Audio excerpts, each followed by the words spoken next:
It is July 1969. 3 men have left Earth aboard a machine that, by any reasonable standard of human history, should not exist. They are sitting on top of a column of controlled explosions, burning through fuel at a rate that would empty an Olympic swimming pool in seconds. They are aimed at a rock in the sky, a rock that has hung above every human civilization, every campfire, every battlefield, every love letter ever written, and they are going there, in person, to actually stand on it. And they make it. Neil Armstrong steps off the lunar module ladder. His boot compresses the gray regolith, and humanity, for the first time in 4.5 billion years of this planet's existence, touches another world. In that moment, something changes forever. Not just in science, not just in politics, but in the deep animal part of the human brain that has always looked up and wondered. We did it. We actually did it. The photographs from that mission, and the missions that followed, became some of the most iconic images in human history. The astronaut in the visor, the flag, the boot print, Earthrise. These images were burned into the collective consciousness of a species that had just discovered what it was truly capable of. But then NASA kept sending cameras to the moon. And some of those cameras captured things that nobody expected. Not monsters, not alien bases. I want to be very clear about that from the start, because the internet has a way of taking a photograph of an odd-shaped rock and constructing an elaborate mythology around it within 48 hours. What I am talking about is something more interesting, and in some ways more unsettling, than little green men waving at a lens. I am talking about images that force scientists to completely rethink what they thought they knew about the moon. Images that revealed the moon to be a far stranger, far more violent, far more geologically complex place than anyone had imagined. Images that, in some cases, have never been fully explained. I want to take you on a journey through those photographs.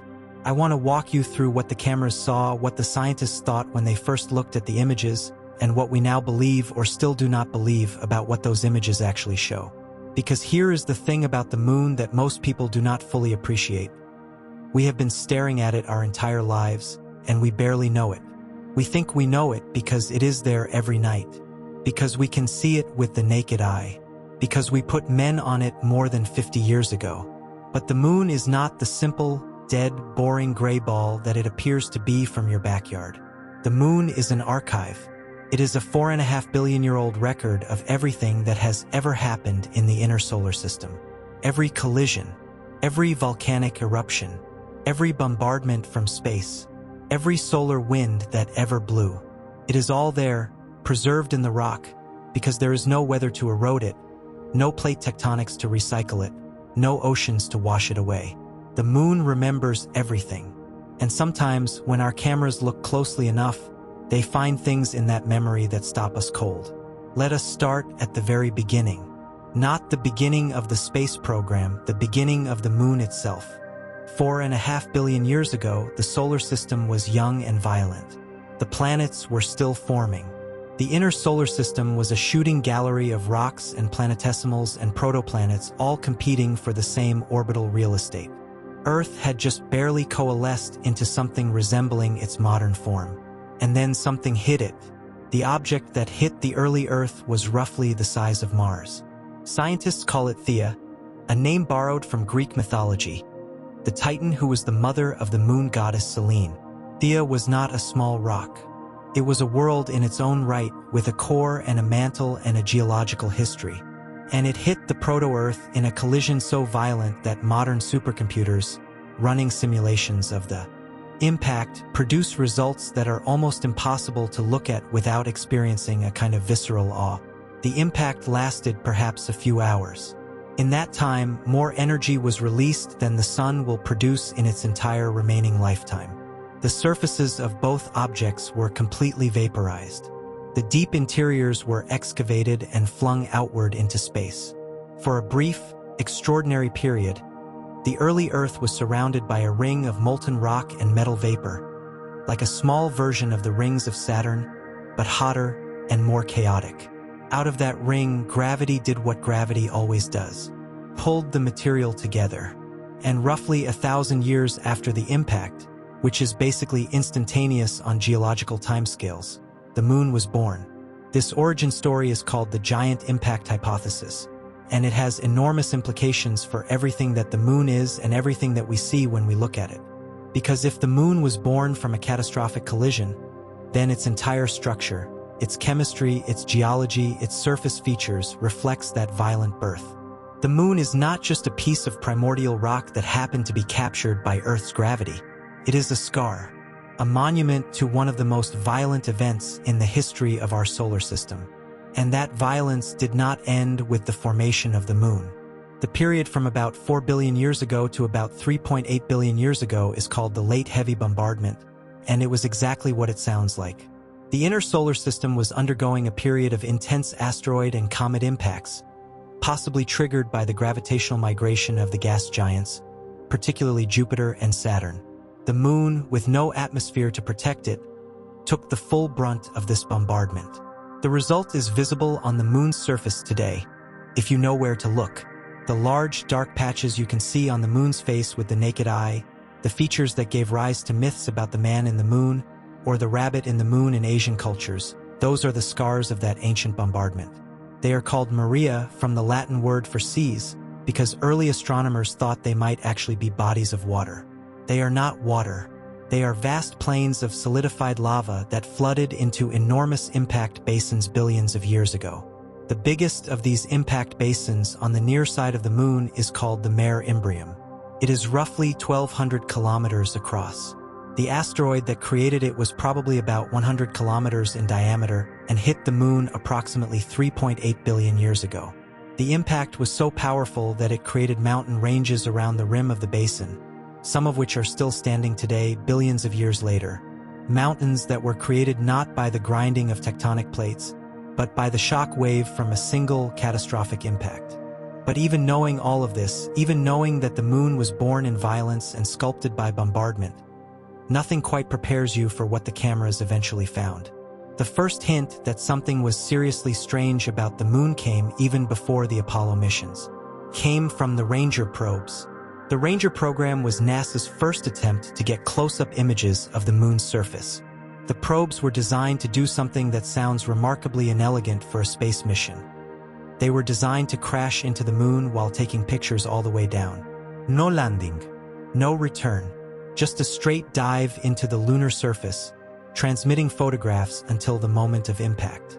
Ranger 7 accomplished this mission in July 1964, transmitting more than 4,000 images in the 17 minutes before it hit the lunar surface in the region that is now called Mare Cognitum, the known sea. The images it sent back were startling, not because they showed anything alien, but because they showed a surface that was far more complex, far more cratered, far more geologically rich than the best Earth-based telescopes had suggested. And here is the thing. Even at that early stage, some of the images caught researchers' attention for reasons they could not immediately articulate. There were features in those images that seemed oddly regular, oddly geometric, features that the first instinct was to explain away, but that kept nagging at the back of the mind. Scientists are trained to be skeptical. They are trained to reach for the most mundane explanation first. And in most cases, the mundane explanation is correct. But sometimes, and this is what makes science so endlessly fascinating, the mundane explanation simply does not work. And you have to look again, harder, and admit that you are looking at something you do not yet understand. The moon was going to give scientists a lot of opportunities to do exactly that. When the Apollo astronauts landed on the moon, they did not just walk around and take snapshots. They conducted science. They set up seismometers to measure moonquakes. They collected hundreds of kilograms of rock and soil samples. They deployed laser retroreflectors that scientists on Earth can still bounce laser beams off today, more than half a century later, allowing us to measure the distance to the moon to within a few millimeters. They took thousands of photographs using cameras that were considerably more sophisticated than anything you might have in your pocket today. And what those photographs revealed, combined with the data from the seismometers and the analysis of the rock samples, painted a picture of the moon that was both familiar and deeply alien. The rock samples were revelatory. The lunar basalts, the volcanic rocks that make up the Mare regions, are broadly similar to volcanic rocks on Earth. They formed from molten magma, they cooled and crystallized in the same basic way, they contain many of the same minerals. In that sense, the Moon's geological history is a recognizable variation on a theme. But the highland rocks were something else entirely. The highlands, the lighter-colored regions that cover most of the Moon's far side and many areas of the near side, are made primarily of a rock called anorthosite. On Earth, anorthosite is relatively rare. It forms in specific geological conditions and you usually have to go looking for it. On the Moon, it is everywhere. The highlands are essentially an ancient anorthosite crust, and that crust is ancient in a way that most rocks on Earth simply are not. Some of the highland samples returned by the Apollo astronauts date to more than 4 billion years old. They formed when the Moon was young, when its entire surface was a global ocean of molten rock, a magma ocean, and the less dense minerals floated to the top and solidified into the crust. Those rocks are survivors. They have been sitting on the lunar surface, essentially unchanged, for 4 billion years. They have been hit by micrometeorites. They have been blasted by solar radiation. They have been cooked and cooled through thousands of temperature cycles. But they are still there, still preserving their ancient chemistry, still telling the story of the Moon's earliest history to anyone with the instruments to listen. And here is where things start to get interesting, because when scientists looked closely at those ancient highland rocks, they found something that should not have been there. Or rather, they found an absence of something that should have been there. Water. The early scientific consensus about the Moon, reinforced by the initial analysis of the Apollo samples, was that the Moon was bone dry, completely desiccated, the most waterless place in the solar system. The formation of the Moon in a high-energy impact would have vaporized any water-bearing minerals. The lack of a magnetic field would have allowed the solar wind to strip away any water molecules that made it to the surface. The Moon, scientists confidently concluded in the 1970s, is a desert on a scale that makes the Sahara look like a rainforest. This conclusion stood for decades. And then NASA took another picture. In 1994, a spacecraft called Clementine was sent to the Moon. Its primary mission was actually to test military sensor technology. It was a joint mission between the Department of Defense and NASA, but one of its instruments was a radar system that could penetrate the surface and reveal what lay beneath. When scientists pointed that radar at the permanently shadowed craters near the lunar poles, craters at the very tips of the Moon's rotation axis, where the geometry of the Moon's slight axial tilt means that sunlight never, ever reaches the crater floors, they found a signal that was consistent with water ice. The scientific community was cautious. The signal could be explained by other things. Perhaps the radar was reflecting off certain types of rock. Perhaps there was some instrumental artifact. The conclusion was tentative. There might be ice at the poles, but we cannot be sure. Then, in 2009, NASA sent a spacecraft called the Lunar Reconnaissance Orbiter to the Moon, along with a companion impact probe called LaCrosse. LaCrosse was designed to crash into one of those permanently shadowed craters, and LRO was designed to fly through the plume of material ejected by the impact and analyze what it found. The impact happened on October 9, 2009, at a crater near the Moon's south pole called Cabeus. The impact plume rose above the crater rim and was analyzed by LRO's instruments in real time. And what those instruments found changed everything. There was water, not just a trace, not just a hint. There was water ice, mixed into the lunar soil in concentrations of a few percent by mass. In a crater that had not seen sunlight in potentially billions of years, water had been accumulating, delivered by comets and asteroids and possibly by the interaction of the solar wind with the lunar surface, and it had been preserved by the extreme cold of the permanently shadowed environment. The Moon is not dry. This was a genuinely astonishing discovery, and it had enormous practical implications for future human exploration. Water on the Moon means a potential source of drinking water, of oxygen for breathing, of hydrogen fuel for rockets. It means that the Moon, this barren, airless rock hanging above our heads, might actually be a resource depot for a future civilization trying to explore the deeper solar system. But let us set the practical implications aside for a moment, because I want to focus on the scientific mystery. If there is water ice at the lunar poles, preserved in permanently shadowed craters, then it has been there for a very long time. And that means it has been sitting in those craters in the dark at temperatures around 40 Kelvin. That is negative 233 degrees Celsius, cold enough that human body temperature would flash freeze in milliseconds, for potentially billions of years. Think about what that means. While the rest of the solar system has been evolving, while planets have formed and been destroyed, while stars have been born and died, while life has emerged and evolved and looked up at the sky and wondered, while all of that has been happening, those craters at the lunar poles have been sitting in the dark, quietly collecting ice, one molecule at a time, from every comet and asteroid that ever hit the moon. They are time capsules. Ancient, dark, cold time capsules, sitting at the poles of our nearest neighbor in space. And some of the most astonishing photographs ever taken of the moon show the boundaries of those craters. The razor-sharp lines where the permanent shadow meets the sunlit surface, the terminator that never moves, the boundary between eternal night and eternal day. Those photographs are among the stranger images in NASA's archives. Not because they show anything inherently mysterious, but because of what they make you feel when you look at them. There is something deeply eerie about a surface that has literally never seen sunlight since the moon formed. A surface that is, in every meaningful sense, ancient beyond comprehension. But the water story was just the beginning. Let us talk about the far side. The moon is tidally locked to the Earth. This means that its rotation period exactly matches its orbital period, so that the same hemisphere always faces toward us. This is not a coincidence. It is the result of gravitational forces that, over billions of years, slowed the moon's original rotation until it was synchronized with its orbit.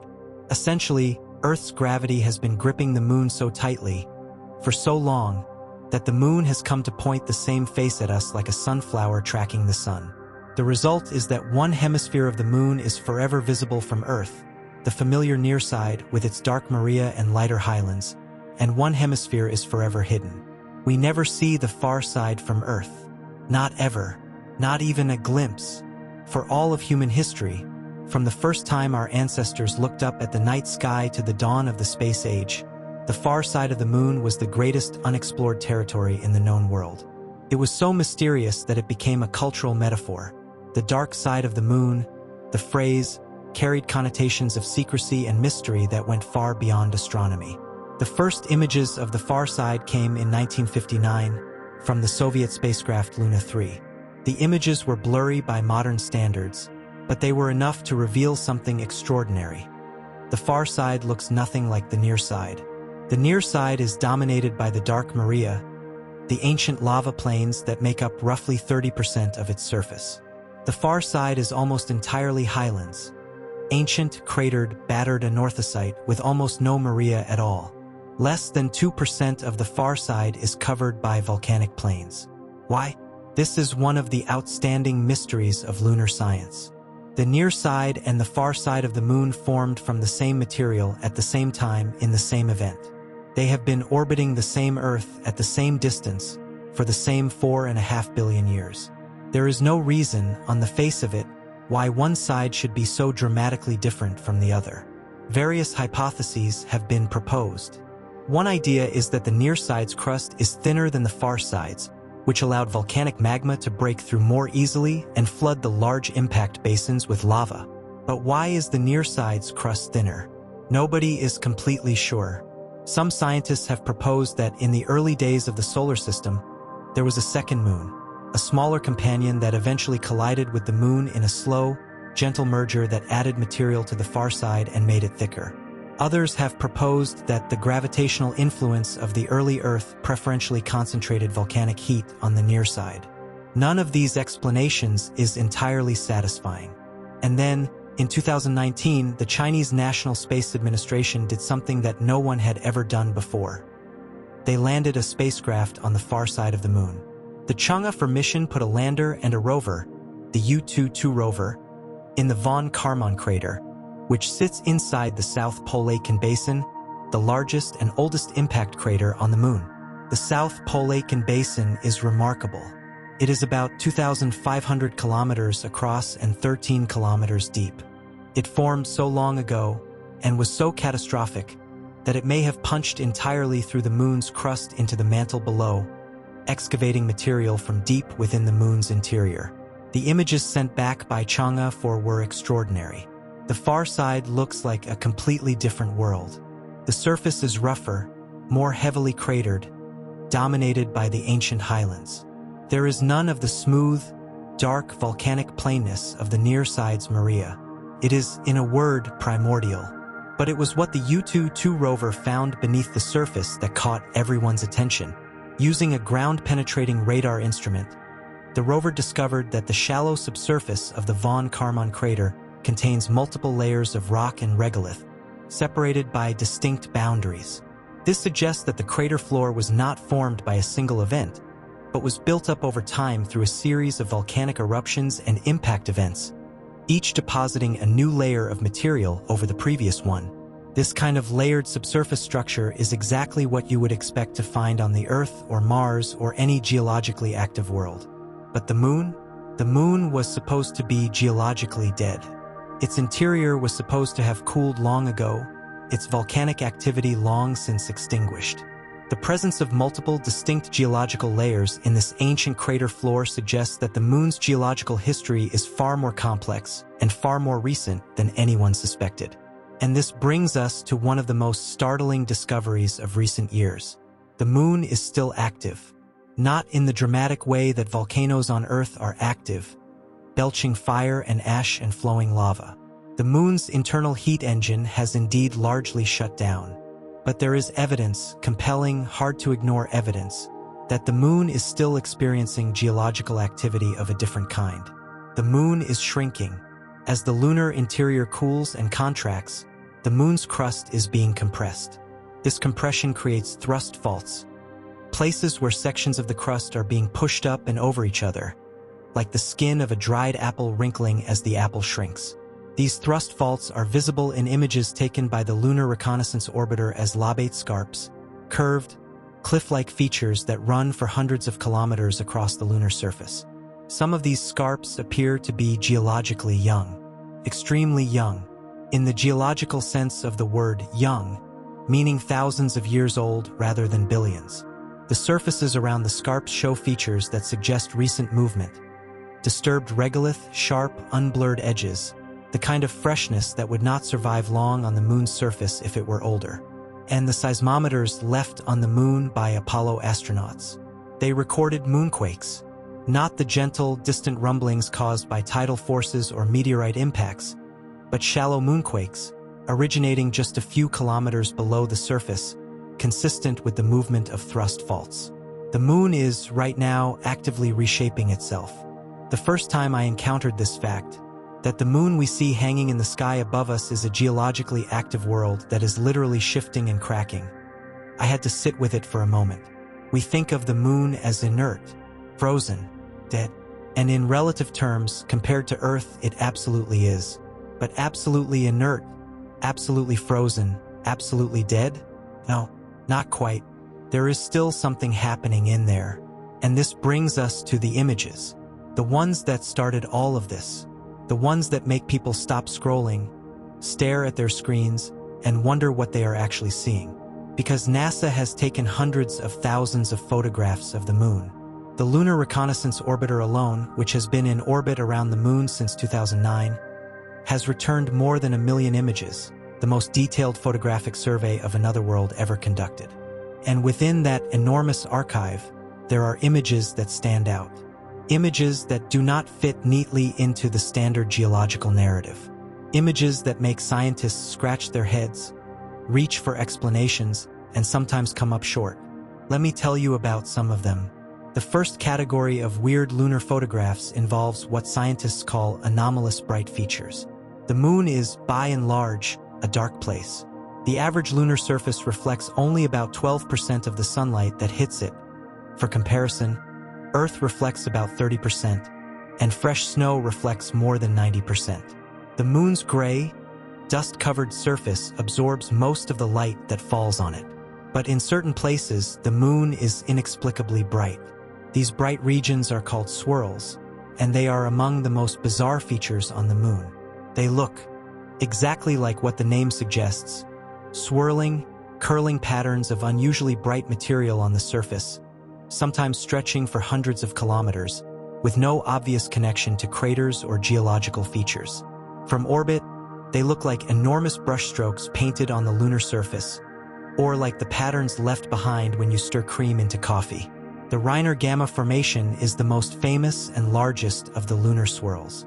It stretches across more than 70 kilometers of the ocean of storms on the Moon's near side, and it has been visible to telescopes for centuries. Early astronomers had no explanation for it. The Apollo astronauts photographed it from orbit. And even today, after decades of detailed study with the most sophisticated instruments we have, Reiner Gamma is still not completely understood. What we do know is this: the swirls are associated with localized magnetic anomalies. The Moon, as a whole, does not have a global magnetic field. It lost its internal dynamo, the mechanism that generates planetary magnetic fields, billions of years ago. But in certain places, precisely the places where the swirls are located, the rocks are magnetized. There are pockets of residual magnetism embedded in the lunar crust, magnetic fields that are tiny by Earth standards but measurable and real. These magnetic anomalies are doing something. They are deflecting the solar wind, the stream of charged particles that constantly flows outward from the sun, in the immediate vicinity of the swirls. The solar wind normally darkens the lunar surface through a process called space weathering. The bombardment of solar particles breaks down the surface minerals and creates a thin layer of fine, dark material that lowers the reflectivity of the surface over time. But where the magnetic anomalies exist, the solar wind is deflected, the space weathering is reduced, and the surface stays brighter. That explains why the swirls are bright. But it raises an immediately obvious follow-up question. Why are the magnetic anomalies there in the first place? Here is where things get really interesting. Many of the swirls are located on the exact opposite side of the Moon from large impact craters. When a massive asteroid hits the Moon, the shock wave from the impact travels through the Moon's interior and converges on the antipodal point, the point directly opposite the impact on the other side. This focused energy can disrupt the lunar surface in unusual ways, potentially magnetizing rocks as it passes through. But there are swirls that do not have an obvious antipodal impact to explain them. And the relationship between the magnetic anomalies and the swirl patterns is not yet fully understood. Some scientists have proposed that the swirls were created by the impact of ancient comets, whose magnetic fields could have magnetized the rocks they hit. Others have suggested that they formed in the wake of plasma clouds generated by particularly large impacts. Others have proposed explanations involving the Moon's early magnetic history that are too complex to summarize briefly. The honest answer is, we still do not know exactly how lunar swirls form, and the photographs of them are extraordinary. When you look at a high-resolution image of Reiner Gamma from the Lunar Reconnaissance Orbiter, you see something that simply does not look like it belongs on the Moon. It looks designed. It looks intentional. It looks like someone took a paintbrush and created a masterpiece on the lunar surface. Of course, nature did not intend it. Nature does not intend anything, it just follows the rules of physics. And sometimes those rules produce results that look astonishing to creatures evolved to see patterns and intentions everywhere.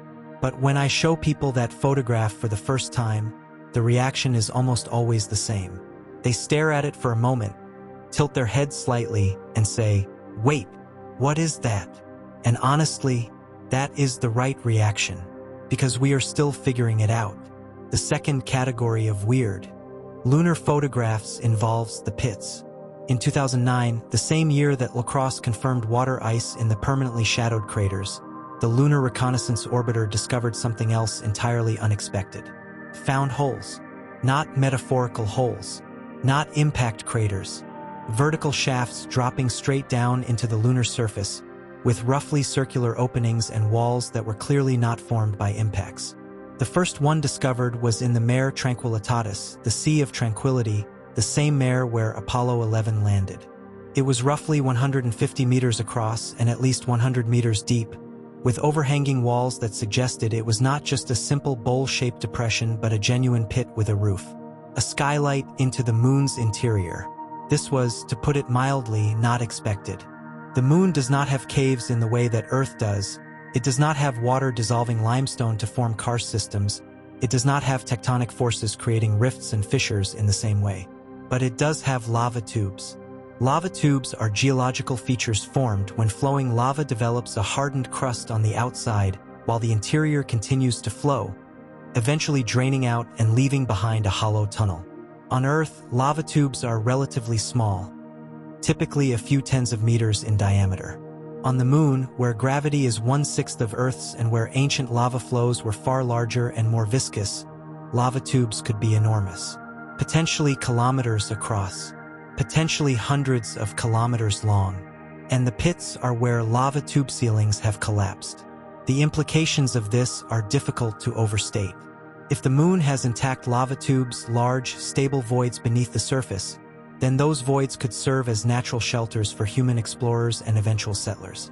The surface of the Moon is a brutal environment. Extreme temperature swings from positive 120 degrees Celsius in direct sunlight to negative 170 degrees in shadow, constant bombardment by micrometeorites, exposure to cosmic radiation and solar energetic particles. A human being on the lunar surface without a spacesuit would die in seconds. But inside a lava tube, the temperature would be stable. The radiation would be blocked by meters of rock. The structure would be shielded from micrometeorite impacts. It would be, in a word, survivable. Not comfortable, perhaps, but survivable.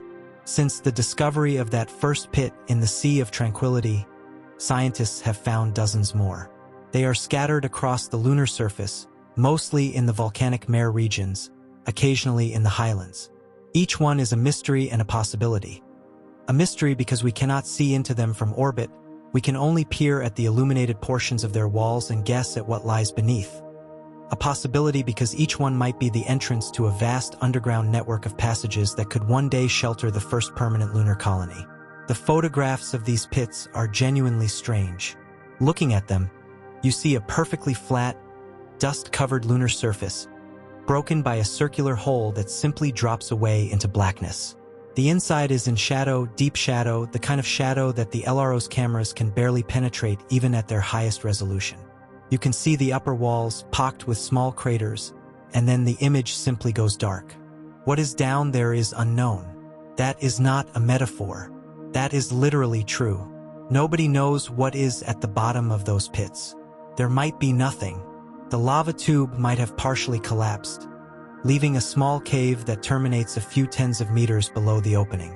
Or there might be vast tunnels extending for kilometers in every direction, large enough to house entire cities. We genuinely do not know, and the photographs reflect that mystery. They are, in their own way, some of the most evocative images NASA has ever taken of the Moon. Not because they show something dramatic, but because of what they do not show. The darkness at the center, the unknown depth, the hint of a hidden world lying just beneath the surface.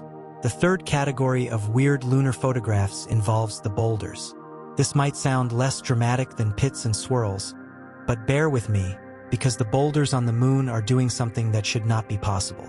When objects fall on the Moon's surface, whether rocks knocked loose by impacts, chunks of crater walls that have tumbled down slopes, or debris thrown out by explosions, they roll across the surface and eventually come to rest. On Earth, rolling objects leave tracks, but those tracks quickly disappear.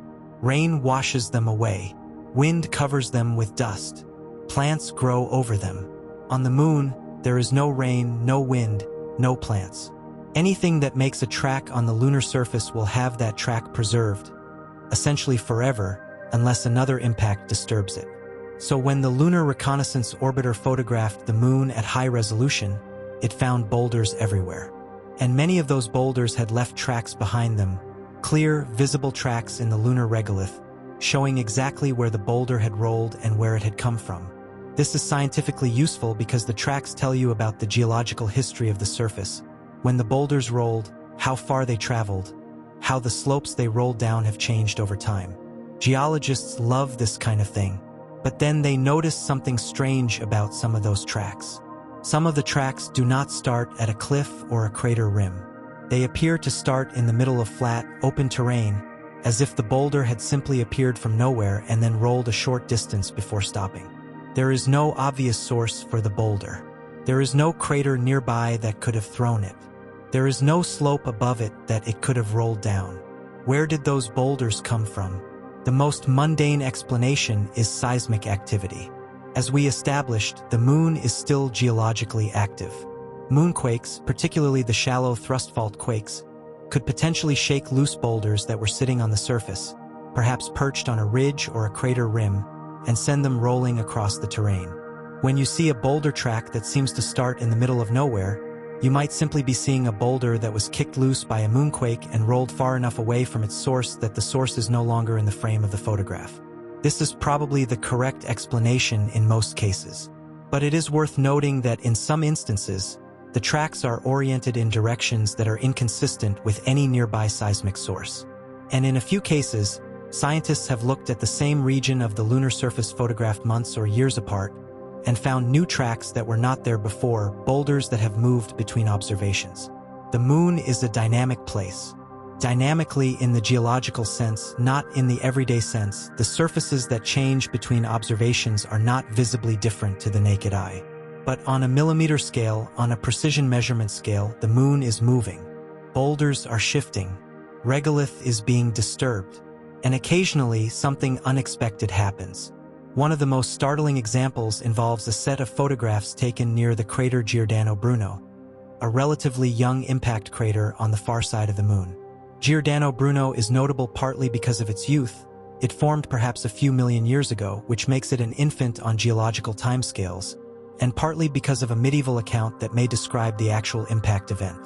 In 1178, 5 monks in Canterbury, England, reported seeing the Moon appear to split in two, with fire and glowing coals springing forth from the rift, and the Moon itself writhing and throbbing. This account, written by the historian Gervas of Canterbury, has been interpreted by some researchers as a possible eyewitness description of the Giordano Bruno impact.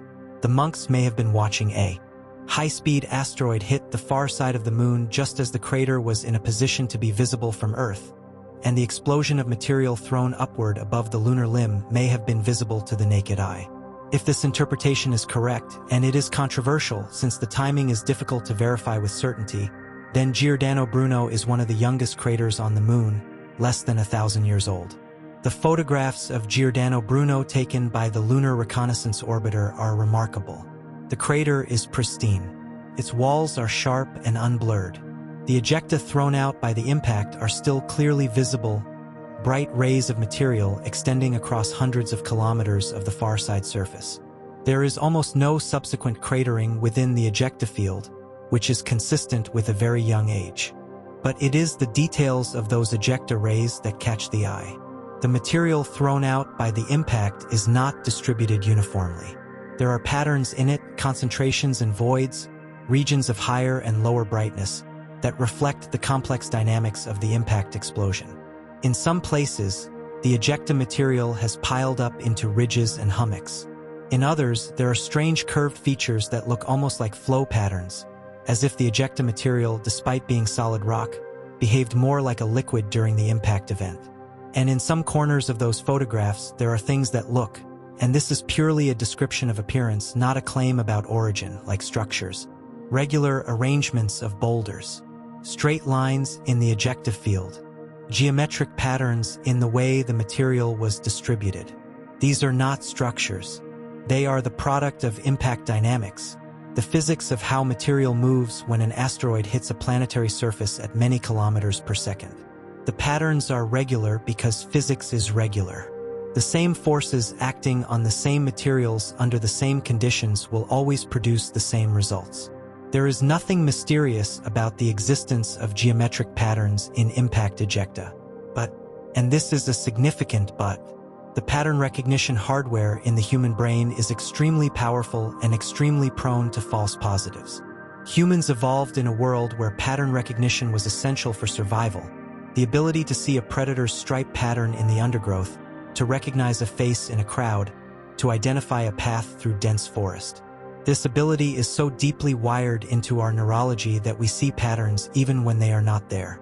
We see faces in clouds, animals in rock formations, intent in random distributions. Pareidolia, scientists call it, the perception of meaningful images in random visual noise. And the Moon is a prime target for pareidolia because it is close enough to image at high resolution, It has an irregular surface that produces all kinds of odd shadows and highlights, and it sits in the cultural context of a world that has been the focus of extraordinary stories for as long as humans have been able to tell stories. I say this not to dismiss the unusual features in lunar photographs, but to establish the context in which we need to evaluate them. When you see something in a lunar photograph that looks strange, the first question to ask is not what alien civilization built that, but rather what natural process produced that? And in the vast majority of cases, I would say in all but a handful of cases, the natural process explanation is not just more likely, it is actually more interesting than the alien one. Because the natural processes that have shaped the moon are genuinely extraordinary. They involve energies and timescales that dwarf anything in human experience. They have produced a world of surpassing strangeness and beauty, and they are, in a very real sense, still going on. Let us talk about the Ina structure. In 1971, the Apollo 15 command module pilot Al Wardens was orbiting the moon while Dave Scott and Jim Irwin explored the surface below. From orbit, Wardens' job included photography, documenting the lunar surface beneath him as the spacecraft passed overhead. And in the photographs he took of a region called the Lacus Felicitatis, the Lake of Happiness, a small volcanic plain near the center of the moon's near side. There was something odd. It was a depression. Not a crater exactly, the shape was wrong for a crater. It was roughly 3 kilometers long, shaped more like a D or a leaf than the circular or elliptical shapes that meteorite impacts typically produce. And within the depression, the floor was peculiar. Instead of the smooth, dust-covered surface that characterized most of the mare, the interior of this depression had a complex, irregular texture. There were what appeared to be raised, mound-like features, dozens of them, scattered across the floor of the depression, and between them, the surface had a rough, almost frothy appearance that stood out sharply against the flat surrounding plain. The feature was catalogued and given the designation Ina, the name of a minor lunar feature. Scientists noted it as interesting but not immediately explicable, and it sat in the archives for decades while other research priorities took center stage. Then, in 2014, a team of researchers looked at high-resolution images of Ina from the Lunar Reconnaissance Orbiter, and something clicked. The surface of Ina was young. Not just younger than the surrounding mare, much younger. The crater density on the mound-like features within Ina was so low as to suggest an age of only a few million years. The surrounding mare is approximately 3.5 billion years old. Ina looks like it was formed geologically yesterday. What happened there? The current leading hypothesis is that Ina is a volcanic feature. Specifically, the surface expression of a shallow magma body that was still active far more recently than anyone expected. The mounds may be lava domes, formed when viscous magma pushed up from below and hardened into irregular shapes. The rough surface between the mounds may be the result of volcanic gases bubbling up through the magma as it solidified, creating a texturally complex, foam-like surface. If this is correct, and it is still debated, then Ina represents evidence that the moon had volcanic eruptions within the last few million years. Perhaps within the last 100,000 years. This is not ancient history in the geological sense. 100,000 years ago, our ancestors were alive. Homo sapiens was a young species, still spreading across Africa and beginning to explore the rest of the world. And on the moon, a volcano may have been erupting. The photographs of Ina are among the strangest in NASA's Lunar Archive, precisely because the surface texture looks so unlike anything else on the moon. The mounds have irregular, multi-lobed shapes that cast complex shadows under different lighting conditions. Between them, the rough surface has a texture that has been described as resembling a foam bath or a field of frozen bubbles. The whole interior of the depression has a quality that is difficult to describe but is immediately recognizable when you see it. It looks fresh. It looks like it happened recently, and maybe it did. There are other candidate features like Ina scattered across the lunar surface, features that planetary scientists are now calling irregular mare patches, or IMPs. They have found more than 70 of them in LRO data. Each one is small, geologically young-looking, and difficult to explain by the standard model of a geologically inactive moon. The standard model may need to be revised. This is not a crisis. Science revises its standard models all the time. It is how science works. When new evidence contradicts an existing model, you update the model to fit the evidence. The moon being slightly more volcanically active for slightly longer than previously thought is not a paradigm-shattering revelation. It is an interesting and important refinement of our understanding. But it does require us to look at the moon differently, to look at those photographs of Ina and the other irregular mare patches and think, this might be geologically recent.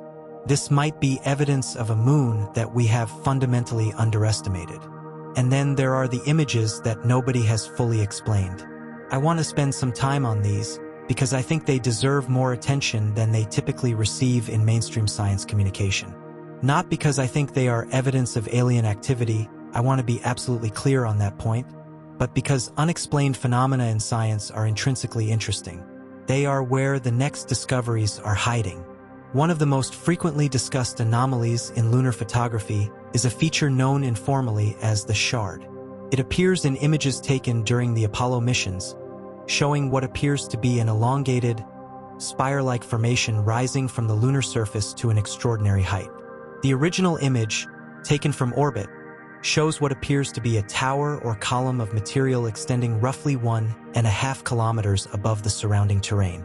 Let me be clear about what this probably is.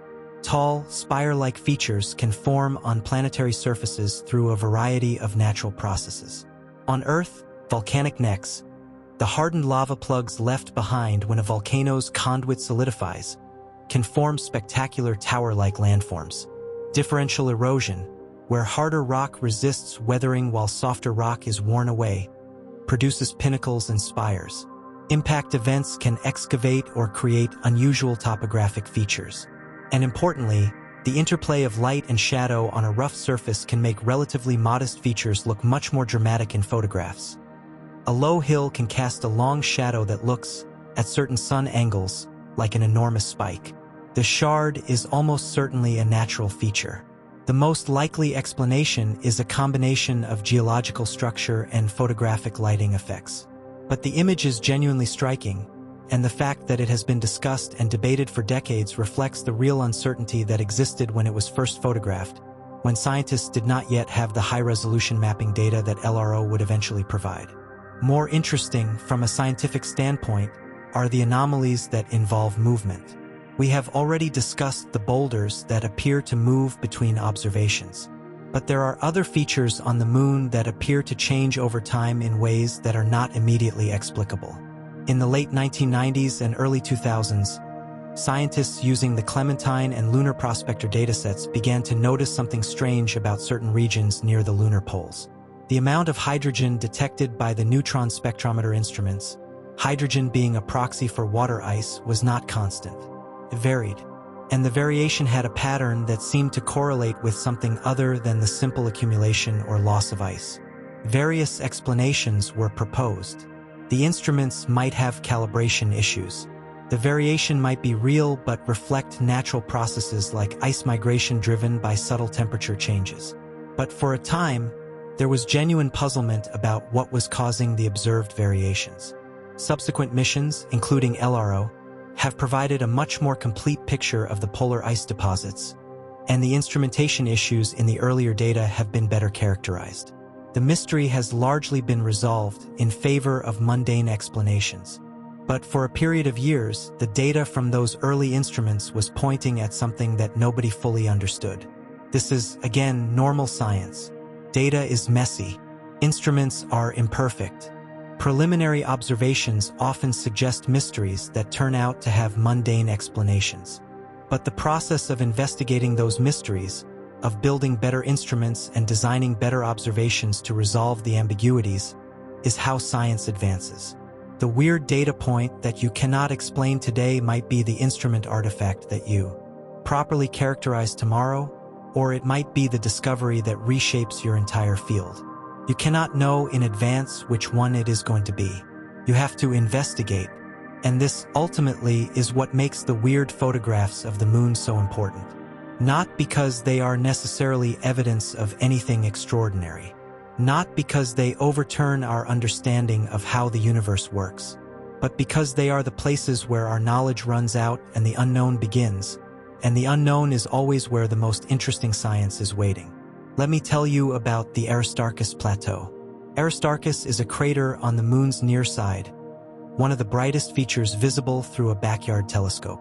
It is about 40 kilometers across and 3.5 kilometers deep, and its walls and central peak are so brilliantly white, reflecting 10 times more light than the average lunar surface, that on nights when the Moon is full, you can sometimes detect it with the naked eye despite the fact that it is a small feature on a large disk.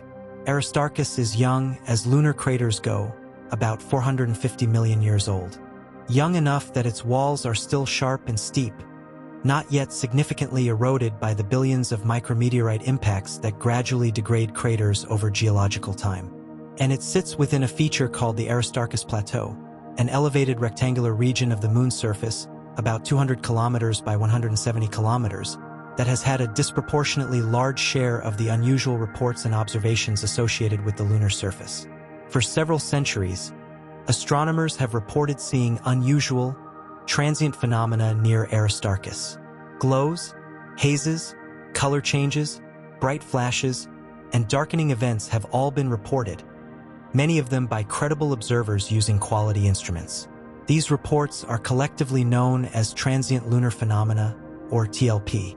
The term was formally introduced in the 1960s when a comprehensive catalog of such observations was compiled, but the reports themselves go back centuries.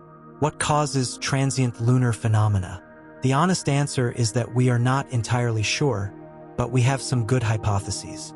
One leading explanation is outgassing, the release of volatile gases from the lunar interior. Even though the Moon's active volcanism is largely extinct, there are residual volatiles, trapped gases, water vapor, radon, other molecules that can work their way to the surface through fractures and faults and escape into the lunar vacuum.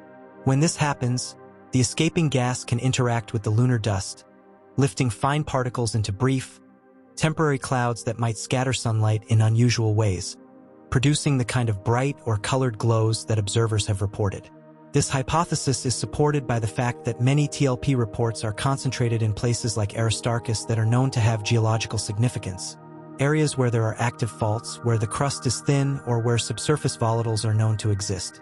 The Aristarchus Plateau is geologically interesting because it sits at the edge of the Valles Schroederi, the Schroeder's Valley, which is the largest sinuous rill on the Moon, a meandering channel formed by an ancient river of lava, stretching for about 160 kilometers and about 35 kilometers wide in places.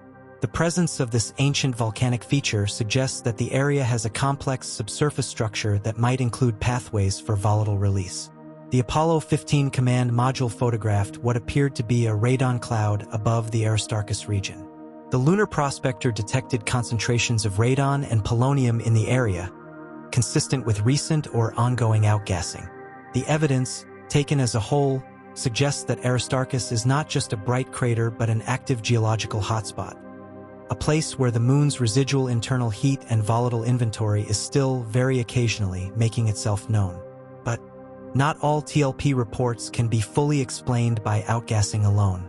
Some of the more dramatic reports, bright flashes, sudden changes in albedo, short-lived features that appear and disappear over minutes or hours, remain genuinely puzzling. Some are certainly observational artifacts. Optical illusions, atmospheric distortion, observer error, the misidentification of earthshine or reflected sunlight, but not all of them can be so easily dismissed. The photographs of the Aristarchus region taken by LRO are extraordinary for a different reason. The high resolution of the camera reveals the crater and its surroundings in extraordinary detail, and what you see when you zoom in is a geological wonderland. The walls of the crater are layered, different geological strata laid down at different times, now exposed by the excavation of the impact. The central peak, which formed when the rock beneath the crater bounced back upward in the aftermath of the impact, rises sharply from the floor. The floor itself is littered with blocks of ejected material, some of them tens of meters across. And in a few places on the crater walls and the surrounding plateau, there are features that catch the eye and refuse to let go. Linear arrangements of boulders, unusually regular spacing between topographic features, patterns in the ejecta that seem, at first glance, too regular to be the product of a random process. But impact physics produces regular patterns. The laws of physics are regular, and they produce regular outcomes. The impact that created Aristarchus sent shock waves through the rock in regular, predictable ways. The material ejected by the impact followed ballistic trajectories governed by gravity and initial velocity. The geometry of the crater walls reflects the geometry of the impact itself. Regular patterns are expected. Nevertheless, when you spend time with those photographs, when you zoom in and out and look at the features from different angles and in different lighting conditions, you sometimes find yourself genuinely uncertain about what you are seeing. And that uncertainty, not comfortable certainty in either direction, but genuine uncertainty, is, I think, the appropriate response. The moon is close enough to study in extraordinary detail. We have better maps of the moon than we have of large portions of the Earth's ocean floor. And yet, it still surprises us. It still produces images that make us stop and stare and wonder. That is remarkable, and it speaks to something important about science. Not the confident edifice of settled knowledge that it is sometimes presented as, but the perpetually incomplete, perpetually surprising, perpetually humbling enterprise of trying to understand a universe that is under no obligation to make itself comprehensible to us. Let me take you now to the far side, and to one of the most bizarre images in the entire LRO archive. In 2010, the Lunar Reconnaissance Orbiter photographed a region near the Mare Moscovians, the Sea of Moscow, one of the few Maria on the far side, and captured an image that has been the subject of considerable scientific discussion ever since. The image shows the floor of an unnamed crater, approximately 30 kilometers in diameter. The crater itself is unremarkable, a medium-sized impact structure, heavily weathered, clearly ancient. But on the floor of the crater, there is a structure that does not look like it belongs. It is a set of roughly parallel ridges, spaced approximately equally apart, oriented in a consistent direction, and extending across several kilometers of the crater floor. The ridges are not impact features. They do not radiate outward from any obvious central point. They are not erosional features. There is no agent of erosion on the moon that would produce parallel ridges. They are not obviously volcanic features, though that hypothesis has been proposed. What they look like, and I say this purely as a description of appearance, is wrinkle ridges. Wrinkle ridges are a known geological feature on the moon and other planets, formed when the surface is compressed and buckles upward in regular folds, like the skin of a dried fruit. They are common in the Mare regions, where the weight of solidified lava has caused the underlying crust to sag and the surface to crumple. But wrinkle ridges do not typically occur in this pattern, in this location, with this regularity. Their occurrence on the floor of an ancient crater, rather than in an open Mare plain, is unusual. And their extreme regularity, the consistent spacing, the consistent orientation, is difficult to explain by the standard wrinkle ridge formation mechanism. The leading scientific explanation is that these are indeed wrinkle ridges, but formed under unusual circumstances. The crater floor may have been flooded with lava at some point after the impact, creating a small mare-like plain. When that lava cooled and contracted, it may have wrinkled in a particularly regular pattern, perhaps because the confined geometry of the crater floor constrained the wrinkle formation in specific ways. This explanation is plausible. It might well be correct, but it has not yet been definitively confirmed, and the feature remains on the list of things that scientists want to look at more carefully when the next generation of lunar orbiters and rovers arrives. And this brings me to what I think is perhaps the single most remarkable NASA photograph taken of the moon. The one that, more than any other, encapsulates everything strange and beautiful and mysterious and scientifically significant about this world. It is a photograph taken by the Lunar Reconnaissance Orbiter, but not from the standard orbital perspective looking straight down at the surface.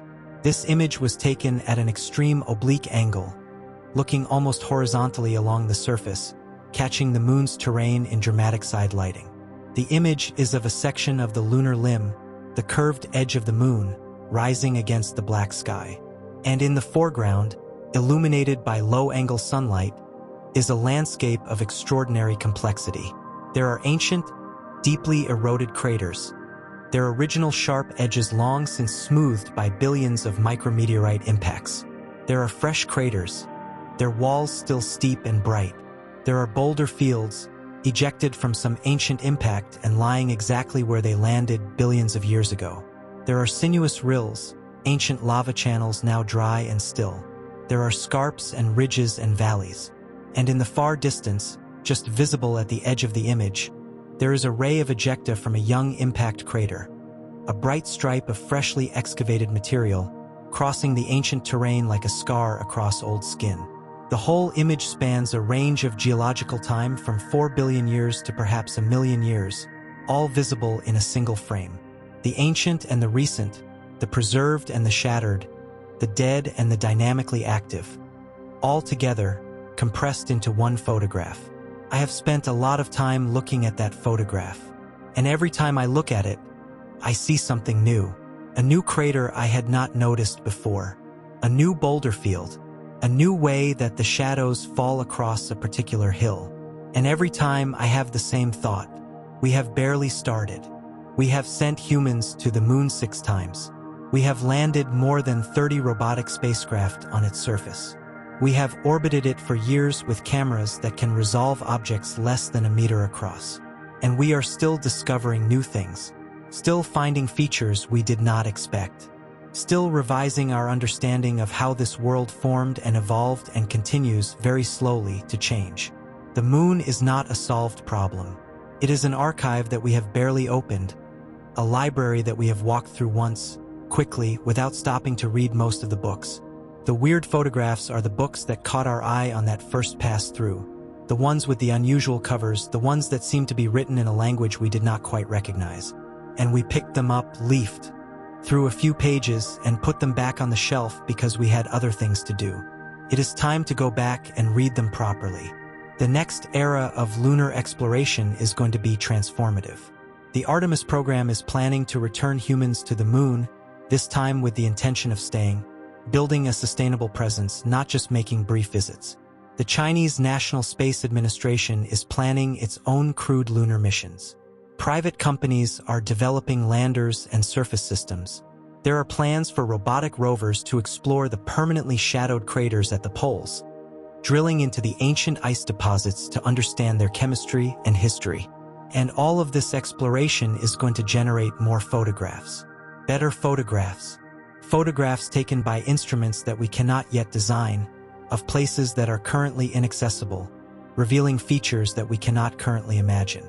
Some of those photographs are going to be extraordinary. Some of them are going to show us things that make the weird images we already have look ordinary by comparison. Some of them are going to force us to revise the standard model of lunar geology yet again. And some of them, perhaps, are going to reveal things that genuinely defy easy explanation. That is what science is for. That is what exploration is for. Not to confirm what we already believe, but to discover what we do not yet know. To find the unexpected. To stand at the edge of the known and lean forward. The moon has been with us forever. It has watched over every chapter of human history, from the first stone tools to the first silicon chips. It has regulated our tides, stabilized our axial tilt, given us the month as a unit of time. It is, in the most literal sense, part of what we are. Its formation from the debris of the Theia impact may have given Earth its large iron core and its resulting strong magnetic field, which in turn protected the early atmosphere and allowed life to emerge. We exist partly because of the moon, and we are still learning what the moon is. The weird photographs, the swirls, the pits, the ancient magnetic anomalies, the young volcanic features, the inexplicable boulders, the transient glows, the anomalous bright regions, are not the exception to the story of lunar science. They are the story. They are the places where our knowledge ends and the universe's secrets begin. They are the signs that we have not finished exploring, that there is more to discover, that the most extraordinary chapter of lunar science may still be ahead of us. I want to take you now through some of the specific images that have generated the most scientific attention in recent years, and walk you through what we know, what we think, and what remains genuinely mysterious. Let us start with the Lobate Scarps, because they tell a story that is both scientifically important and photographically stunning. As I mentioned earlier, the moon is shrinking. As its interior cools, the entire body contracts, and the result is a network of thrust faults, places where sections of the crust have been pushed up over adjacent sections that appear on the lunar surface as curved, cliff-like features called Lobate scarps. They are visible in LRO images as bright, curved lines running across the terrain, with one side slightly elevated above the other. The photographs of Lobate scarps are striking for their sheer scale. Some of these features are hundreds of kilometers long and hundreds of meters tall. They cut through ancient craters, distorting and disrupting the crater rims in ways that show the timing of their formation. They run across mare plains and highland terrain alike, indifferent to the difference in underlying rock type. But the truly extraordinary thing about the Lobate scarps is how young some of them appear.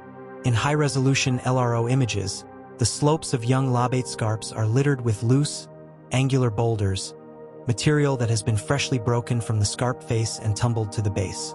On the Moon, this kind of boulder accumulation does not last long in geological terms. The relentless bombardment of micrometeorites gradually breaks down loose boulders over millions of years, smoothing them into rounded shapes and eventually reducing them to dust. Fresh, angular boulders indicate recent activity. Some of the Lobate scarps have angular boulders on their faces. Some of those boulders still cast shadows that indicate they are large and well-defined. Some of the scarps have surfaces that have almost no subsequent cratering. Again, a signature of geological youth. When scientists tried to put ages on these features, the numbers that came back were shocking. Not billions of years. Not hundreds of millions of years.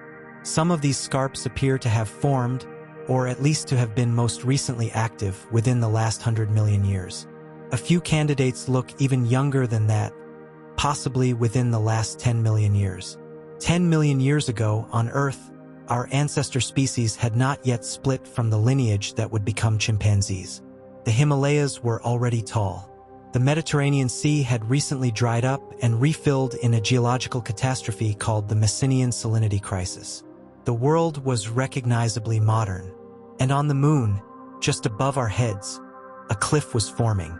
The photographs of these young Lobate scarps are some of the most scientifically significant images in the LRO archive, because they are literally showing us active geology. They are showing us a world in the process of changing.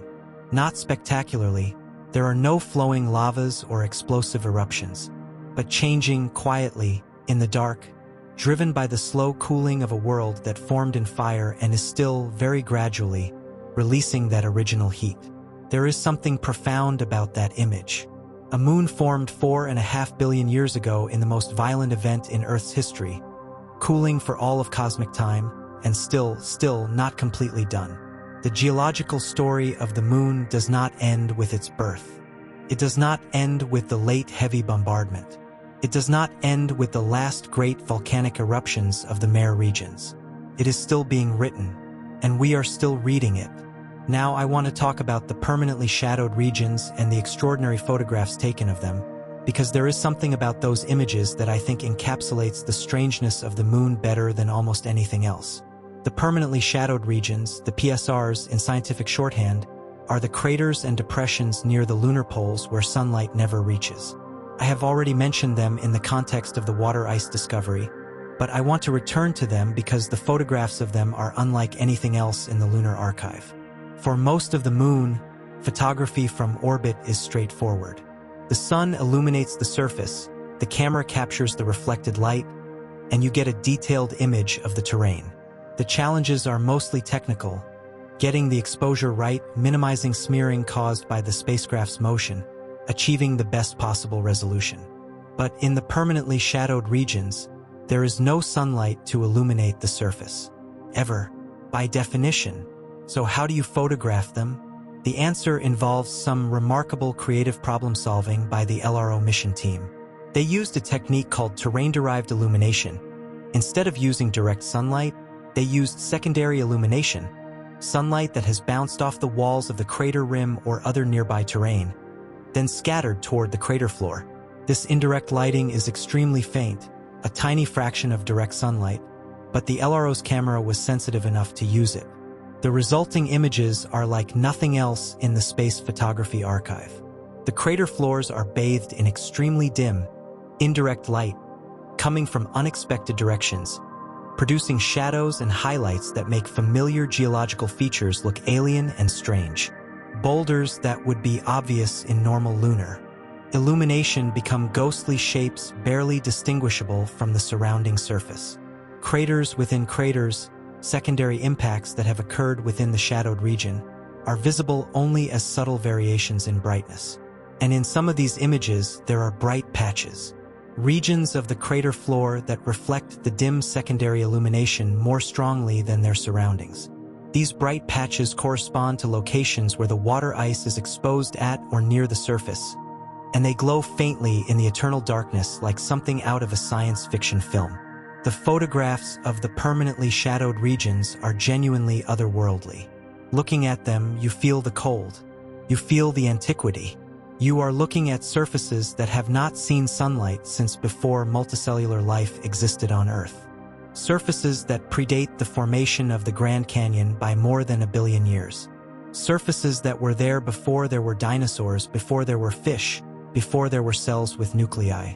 And they are, in their way, the most important surfaces on the Moon, because the ice locked in those ancient shadows might one day enable human beings to live there, to extract water, to split it into hydrogen and oxygen, to use the hydrogen as rocket fuel and the oxygen as air, to build the infrastructure of a permanent human presence beyond Earth. The photographs of those shadowed craters are not just scientifically important. They are, in a very real sense, the photographs of humanity's future. Let me tell you about one more set of images before we bring this full circle. These are images that were taken not of any specific geological feature, but of the lunar surface during a period of extraordinary scientific activity. The Apollo missions themselves. The Apollo astronauts left things behind on the Moon. Not just the landing stages of the lunar modules, which are still sitting there in the dust, exactly where they were left. Not just the equipment they deployed, the seismometers, the laser retroreflectors, the soil mechanics experiments. They left things that nobody expected to last. Footprints. On Earth, a footprint in loose soil lasts a few days, maybe a few weeks if conditions are particularly dry and sheltered. On the Moon, where there is no wind, no rain, no biological activity of any kind to disturb the surface, a footprint lasts essentially forever. The footprints left by Neil Armstrong and Buzz Aldrin on July 20, 1969, are still there, exactly as they were left, preserved in the gray dust of the Sea of Tranquility as perfectly as the day they were made. And the Lunar Reconnaissance Orbiter has photographed them. The LRO images of the Apollo landing sites are extraordinary for what they show. The descent stages of the lunar modules, sitting precisely where they landed, surrounded by the dark halos of disturbed dust that the rocket exhaust created. The paths of the astronauts on the surface, visible as dark tracks in the regolith where their boots compressed and darkened the dust. The equipment they deployed still in place. The experiment packages still standing. The flags, though the flags themselves are too small to resolve, there are shadows in the right locations. In the Apollo 17 images, you can even make out the tracks of the lunar rover, the battery-powered car that Gene Cernan and Harrison Schmitt drove for nearly 36 kilometers across the Moon's surface in December 1972. The tire tracks are still visible, preserved in the dust, running from the landing site to the distant highlands where the crew collected their most scientifically valuable samples. Looking at those images, you feel something that is difficult to put into words. You are looking at a historical site in a very literal sense. Those footprints and tire tracks and landing stages are artifacts of the most extraordinary adventure in human history, preserved on an airless world where time barely touches the surface, waiting for the next human beings who will inevitably arrive. They will still be there, exactly as they were left. The footprints of 12 people, preserved in the most perfect natural museum that has ever existed.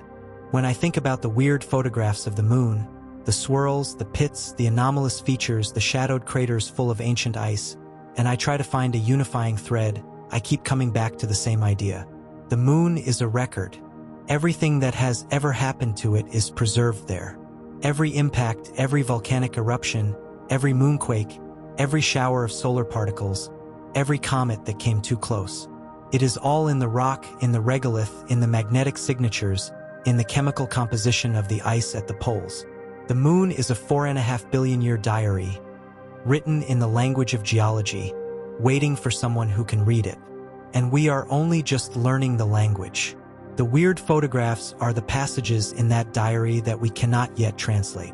They are the pages where the handwriting changes, where the grammar suddenly shifts, where the author seems to be saying something important but we cannot quite make it out. They are the parts of the record that demand more attention, more study, more sophisticated instruments. And they are, in a sense, an invitation. The moon has been patient. It has been sitting above us for 4.5 billion years, going about its geological business, quietly accumulating ice at the poles and slowly forming thrust faults as it cools, while we evolved from single-celled organisms to creatures capable of wondering about its nature. It waited while we developed astronomy and physics and rocket science and materials engineering and all the other disciplines we needed to reach it. It waited while we built the Saturn V and trained the Apollo astronauts and took the first steps on another world.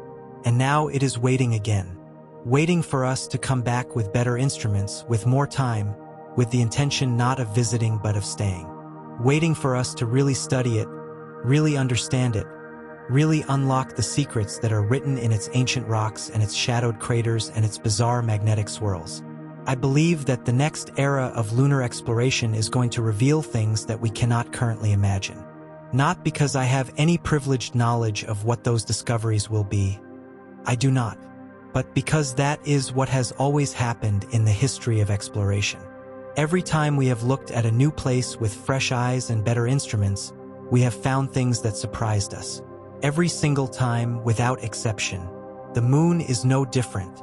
It is close, and we have been staring at it for a long time, and it has already surprised us more than we expected. Imagine what it is going to show us when we are actually there on the surface with drills and laboratories and seismometers and all the other tools of a serious long-term scientific investigation. Imagine finding the entrance to one of those lava tubes and descending into the darkness, into a tunnel that has never been touched by sunlight or disturbed by any event in billions of years. Imagine what the walls of that tunnel might show. Layers of lava flows, chemical signatures of ancient volcanic gases, perhaps even organic molecules delivered by comets and preserved in the cold, airless interior. Imagine what it would feel like to be the first human being to walk through a tunnel that has been sealed since before our species existed. Imagine standing at the edge of one of those permanently shadowed craters and looking down into the dim light below, where the ancient ice waits in the cold. Imagine drilling into that ice and pulling out samples that are literally as old as the solar system. Material that has been sitting there since before the Earth formed, before the sun stabilized, before the planets found their orbits. Imagine looking at the skies above the moon's far side, where the Earth never rises, where the sky is an unbroken darkness crowded with stars, and where the universe is visible in a way that it simply is not from Earth's light-polluted, atmosphere-blurred surface. Imagine the astronomy that could be done from that vantage point. These are not fantasies. They are consequences of physics. They will happen. The only question is when, and who will be there to see them.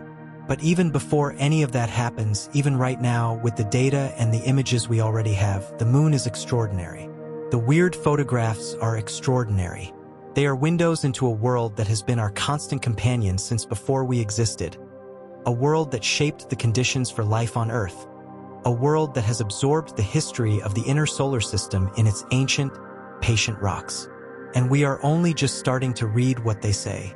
The next time you look up at the moon, tonight or tomorrow night, or whenever the clouds part and you catch a glimpse of it rising over the horizon or hanging above the city, think about what you are looking at. Not just a ball of rock in the sky. Not just the object that moves the tides and divides the month. Not just the destination of the Apollo missions. Think about the swirls.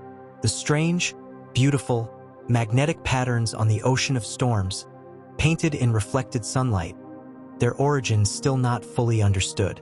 Think about the pits, the circular holes dropping into darkness, the entrances to ancient lava tubes that might one day shelter the first lunar settlers.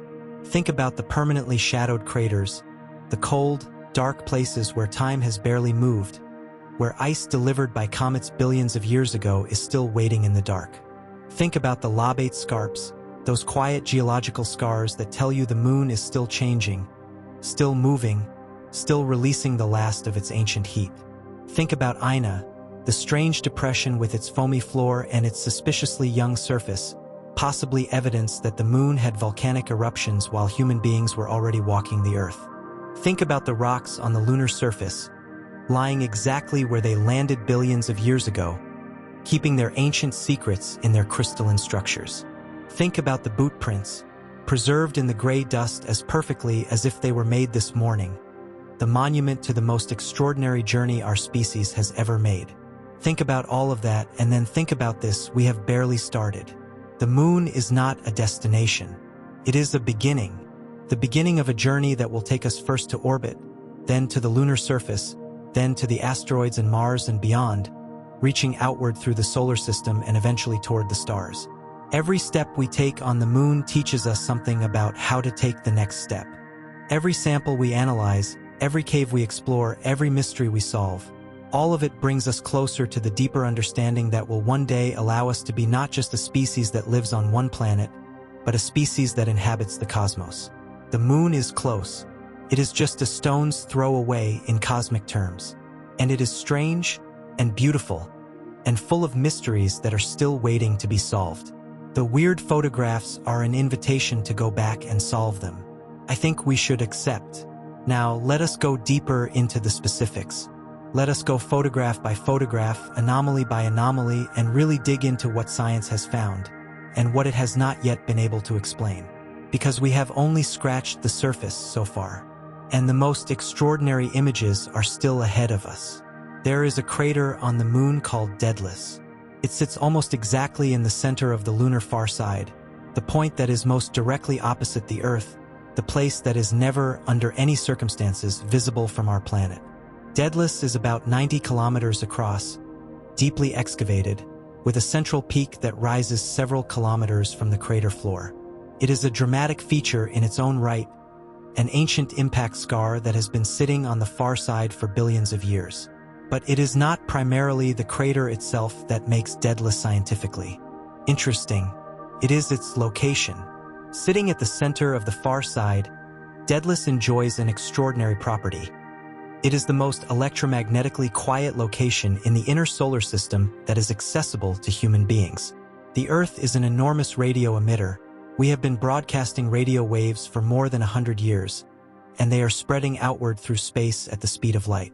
From anywhere on Earth or in Earth orbit or on the near side of the moon, this radio noise is essentially inescapable. It drowns out the faint radio signals from distant astronomical sources, making certain types of radio astronomy difficult or impossible. But on the far side of the moon, shielded by the entire mass of the moon itself, the Earth's radio noise is completely blocked. The electromagnetic environment is as clean as anything in the inner solar system. And Daedalus, sitting right at the center of the far side, is the most shielded spot of all. This makes it one of the most attractive sites in the entire solar system for radio astronomy. A radio telescope built in the floor of Daedalus or on the crater's central peak would be able to observe the universe at radio wavelengths that are completely inaccessible from Earth, with a sensitivity that would dwarf any existing Earth-based radio facility. It could potentially detect the faint radio signatures of the cosmic dark ages, the period of the universe's history, from about 380,000 years to about 150 million years after the Big Bang, before the first stars formed and lit up the universe. We have almost no observational data from the cosmic dark ages. It is the one major epoch of the universe's history that we cannot currently see. The dark ages are dark in a very literal sense. There were no stars and therefore no visible light. But there was hydrogen, the primordial gas that would eventually clump together under gravity to form the first stars, and that hydrogen emits radio waves at a specific frequency. A radio telescope sensitive enough, in an environment quiet enough, could potentially detect those ancient hydrogen radio waves and give us our first observational window into the universe's earliest history. Daedalus might be that place. The photographs of Daedalus from LRO are extraordinary for their combination of geological interest and historical significance. When you look at the crater from the precise perspective that places the Earth directly behind the Moon, directly below the horizon, you are looking at the most isolated location on the Moon. the place from which our home planet cannot be seen at all, not even as a faint glow above the rim, the place where the universe is truly, completely visible in all directions. There is something moving about that image, a crater on the far side of the moon, unnamed and unseen for all of human history, that might one day be the site of the most powerful astronomical instrument ever built. A place of ancient violence, the scar of a catastrophic impact, repurposed into a place of profound scientific insight. The universe has a sense of irony that I have always found deeply appealing. Let me tell you about what may be the most mysterious set of images in the entire NASA Lunar Archive. I am talking about a feature that was first noticed in the early 1970s, studied intermittently ever since, and still not fully explained: the lunar swirl at Mare Marginis. The Mare Marginis, the Sea of the Edge, is a small mare region near the Moon's eastern limb, visible from Earth only at specific phases and libration angles. It is not a particularly dramatic feature in most respects, but it hosts one of the most unusual swirl formations on the Moon. The Margini swirl is notable not just for its visual appearance, though that is striking enough, but for what the detailed magnetic mapping of the region has revealed. The magnetic anomaly associated with the Margini swirl is, by the standards of lunar magnetic anomalies, remarkably strong. And its location is not random. It is located very close to the antipodal point of one of the Moon's largest impact basins, the Mare Oriental. The Oriental Basin is one of the most dramatic features on the Moon. It is a large multi-ring impact basin on the western limb of the Moon, and its concentric ring structure is so well preserved that it looks, from orbit, almost like a target. The impact that created it happened roughly 3.8 billion years ago, and it was one of the last great basin-forming events of the late heavy bombardment. The antipodal focusing hypothesis, the idea that the shock wave from a major impact converges on the opposite side of the Moon and creates unusual features there, predicts that the antipode of Oriental should be geologically and magnetically anomalous. And the Marginis region, which is very close to the Oriental antipode, has both a strong magnetic anomaly and a complex swirl system. This is strong circumstantial evidence for the antipodal focusing mechanism. But the details of how the magnetization actually occurs, how exactly the impact creates magnetic fields in the antipodal rocks, are still being worked out. The standard model involves the expansion of a plasma cloud generated by the impact, which can carry magnetic fields across the Moon's surface. When this plasma interacts with the rocks at the antipode, it can magnetize them. But the strength of the Margini's anomaly suggests that something more powerful or more complex than this simple model may be involved. There may have been a global magnetic field present when the Oriental impact occurred, amplified the magnetization effect. Or the Oriental impact may have been so powerful that it created an unusually strong plasma cloud. Or there may be additional complicating factors that we have not yet identified. The photographs of the Marginis region, overlaid with the magnetic anomaly data, are genuinely striking. They show a region of the Moon where the surface and the subsurface are telling two different stories. The surface looks like an ordinary mare terrain, somewhat older and more cratered than the young mare regions of the near side, while the subsurface is magnetically extraordinary, a palimpsest of the violence of the late heavy bombardment written in the orientation of iron grains in ancient rocks. This is what I mean when I say the Moon is an archive. It stores information in multiple ways simultaneously. The surface records impacts and volcanic flows and micrometeorite bombardment. The subsurface records the magnetic history of impacts and volcanic processes. The chemistry of the rocks records the temperature and pressure conditions at the time of their formation. The isotopic ratios record the ages of different geological events. And the ice in the permanently shadowed craters records the history of volatile delivery to the inner solar system. All of these records are there waiting to be read. And every new mission, every new instrument, every new technique for analyzing the data gives us another way to read them. The weird photographs are where the surface record is most difficult to interpret, where the features do not fit neatly into the standard geological narrative. But they are also, often, the places where the surface is trying hardest to tell us something important. I want to spend some time on a specific image that I consider to be the single most scientifically significant strange photograph in the Lunar Archive. It does not look dramatic. It does not look like an anomaly in the way that the swirls or the pits look like anomalies. But what it shows and what it implies is genuinely extraordinary. The image was taken by LRO in 2014, looking at a region of the Ocean of Storms near the crater Copernicus. Copernicus is one of the most famous craters on the Moon.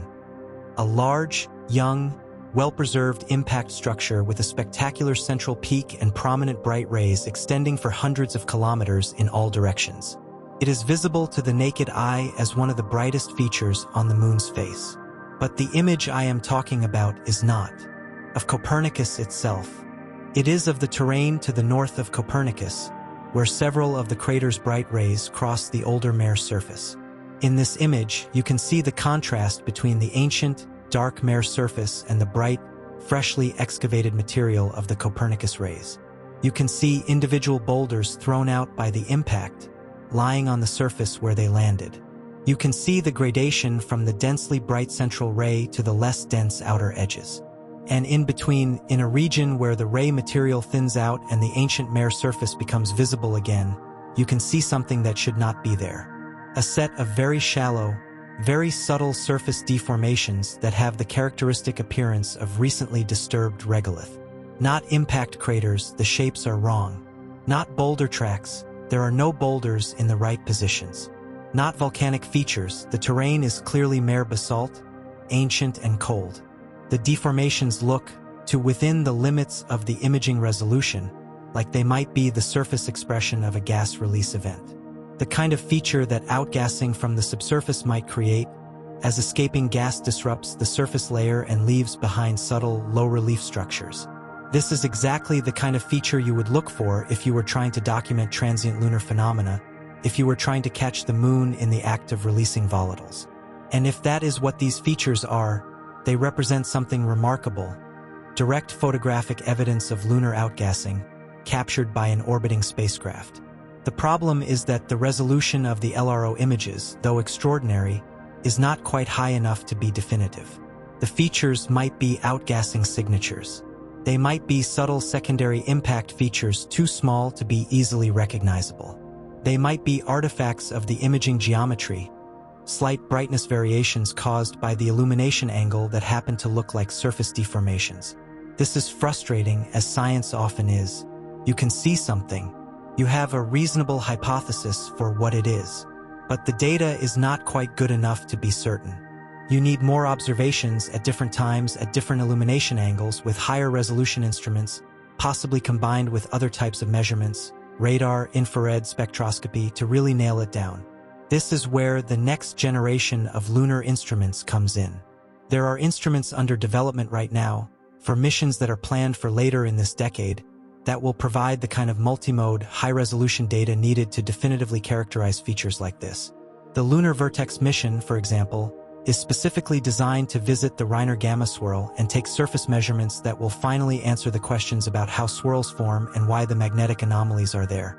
Other missions are planned to study the permanently shadowed regions in detail, to characterize the ice deposits and determine their age and origin. Others are planned to deploy seismometers on the far side, to study the interior structure of the Moon from that previously inaccessible vantage point. The weird images of the Moon are, in the best possible way, a research agenda. Each anomaly is a question, and each question is an invitation to design a better experiment. Let me take you through one more extraordinary image before we begin to wind this down. An image that, in my view, represents the perfect synthesis of everything that is strange and beautiful and scientifically important about the Moon.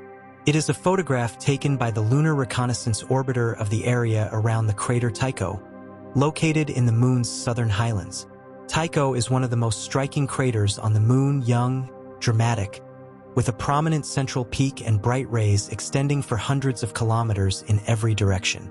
On a full moon, Tycho is one of the most prominent features visible to the naked eye, a white star of ejecta that dominates the southern portion of the Moon's face. The LRO took a detailed image of Tycho's central peak. And at the summit of that peak, it found something extraordinary. A boulder. A single, enormous boulder, roughly 120 meters across, sitting on the very tip of the central peak, with smaller boulders cascading down the slope below it. This boulder did not come from space. It was not delivered by a subsequent impact. It was created by the Tycho impact itself. When the asteroid that formed Tycho hit the moon approximately 108 million years ago, the shock of the impact compressed the rocks beneath the crater, and then, as the compression wave passed, they rebounded upward, forming the central peak.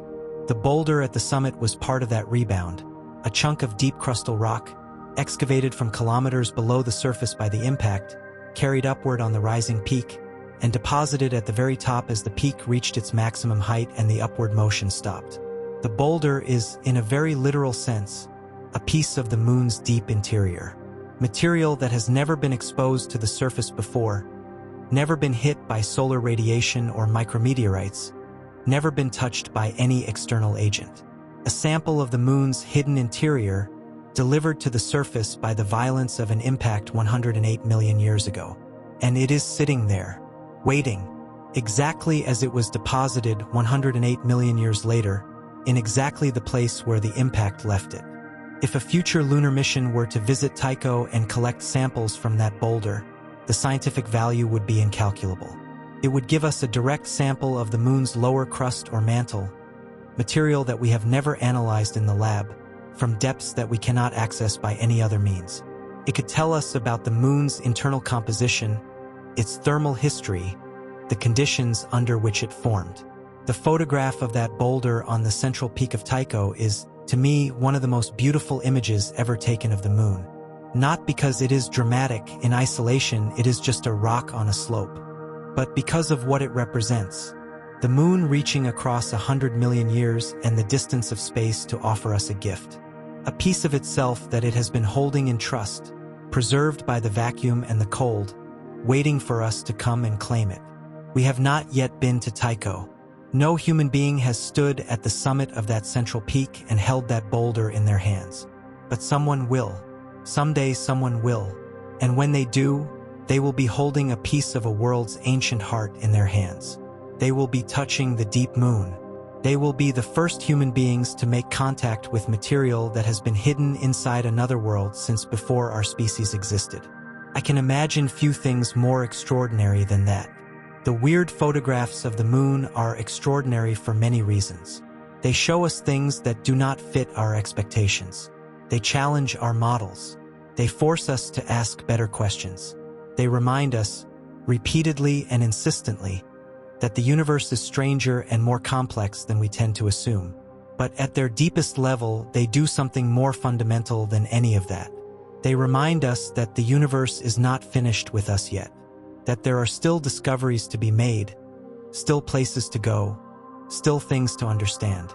That the human story, the story of a species that evolved curiosity along with consciousness and has been exploring ever since, is still in its early chapters.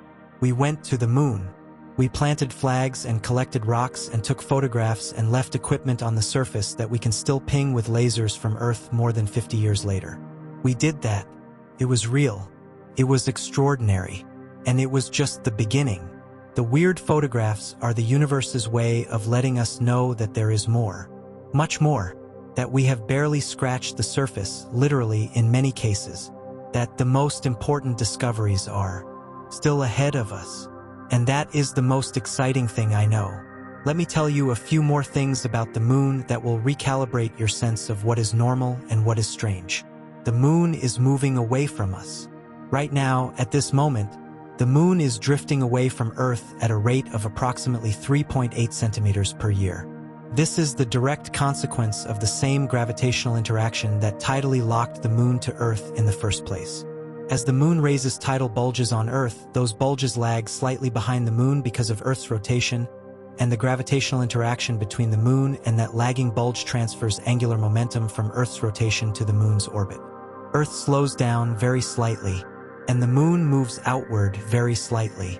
This process has been going on since the moon formed, and the implications for the distant past are striking. 4 billion years ago, the moon was significantly closer to Earth, perhaps 10 times closer than it is today, at least in the very early history of the system, possibly orbiting at a distance of only 20 to 30,000 kilometers rather than the current 380,000 kilometers. At that distance, the moon would have appeared enormous in Earth's sky. Not just a little larger, truly enormous, perhaps 10 to 20 times its current apparent diameter. The tidal forces it exerted on the early Earth would have been massive. The tides it raised in the early oceans would have been hundreds of meters tall. The gravitational interaction between the early Moon and early Earth would have been intense, generating enormous amounts of heat through tidal friction. Some researchers have proposed that this intense tidal heating may have played a role in driving the early Earth's geology and chemistry in ways that were favorable to the origin of life.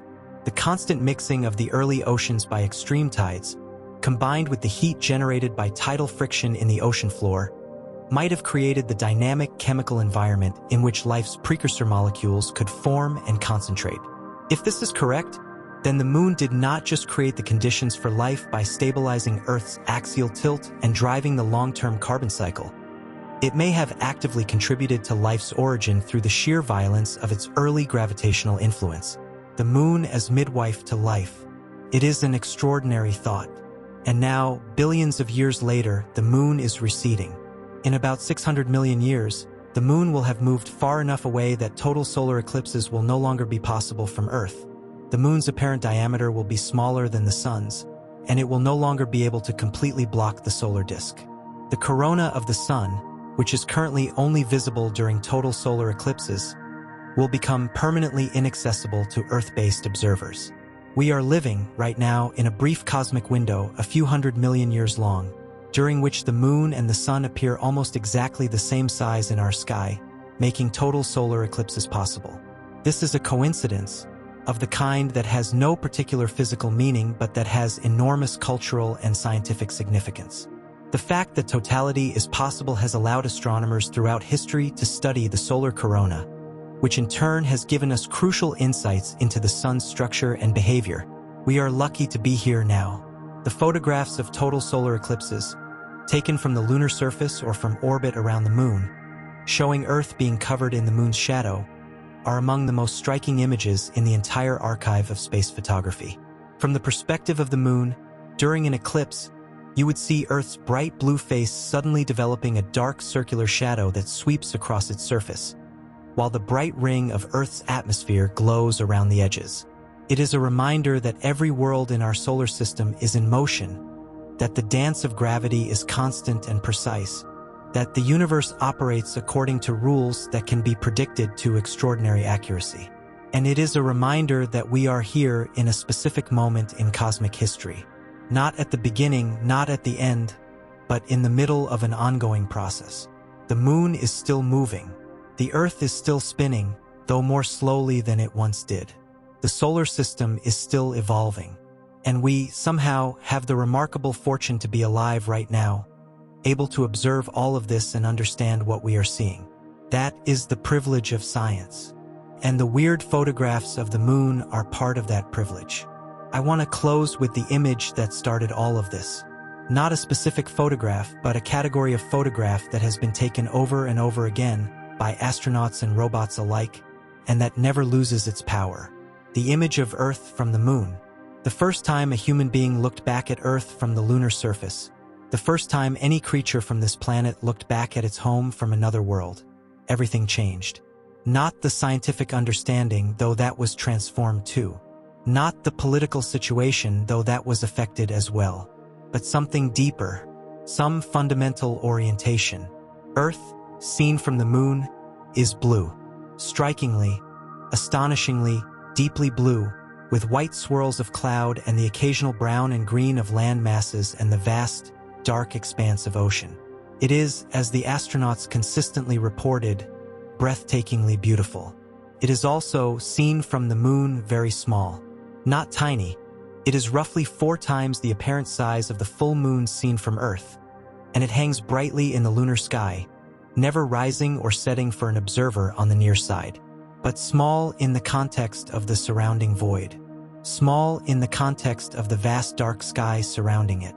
Astronaut after astronaut reported the same experience. Edgar Mitchell described it as an experience of instant, overwhelming interconnectedness. Frank White coined the term the overview effect for the altered perspective that comes from seeing Earth as a whole object, a finite thing suspended in space, not divided by political boundaries, not separated into continents and countries but unified by the common blue of its oceans and the common white of its clouds. The photographs from the Apollo missions that have become most iconic, Earthrise, taken by Bill Anders from Apollo 8 in 1968, showing the Earth rising above the lunar horizon.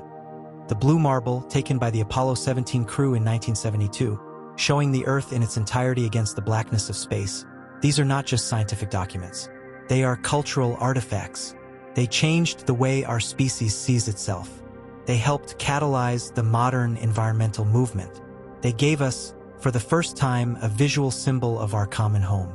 And all of it started with going to the moon, with pointing a camera at this nearest of all alien worlds and letting the universe show us what it had been hiding.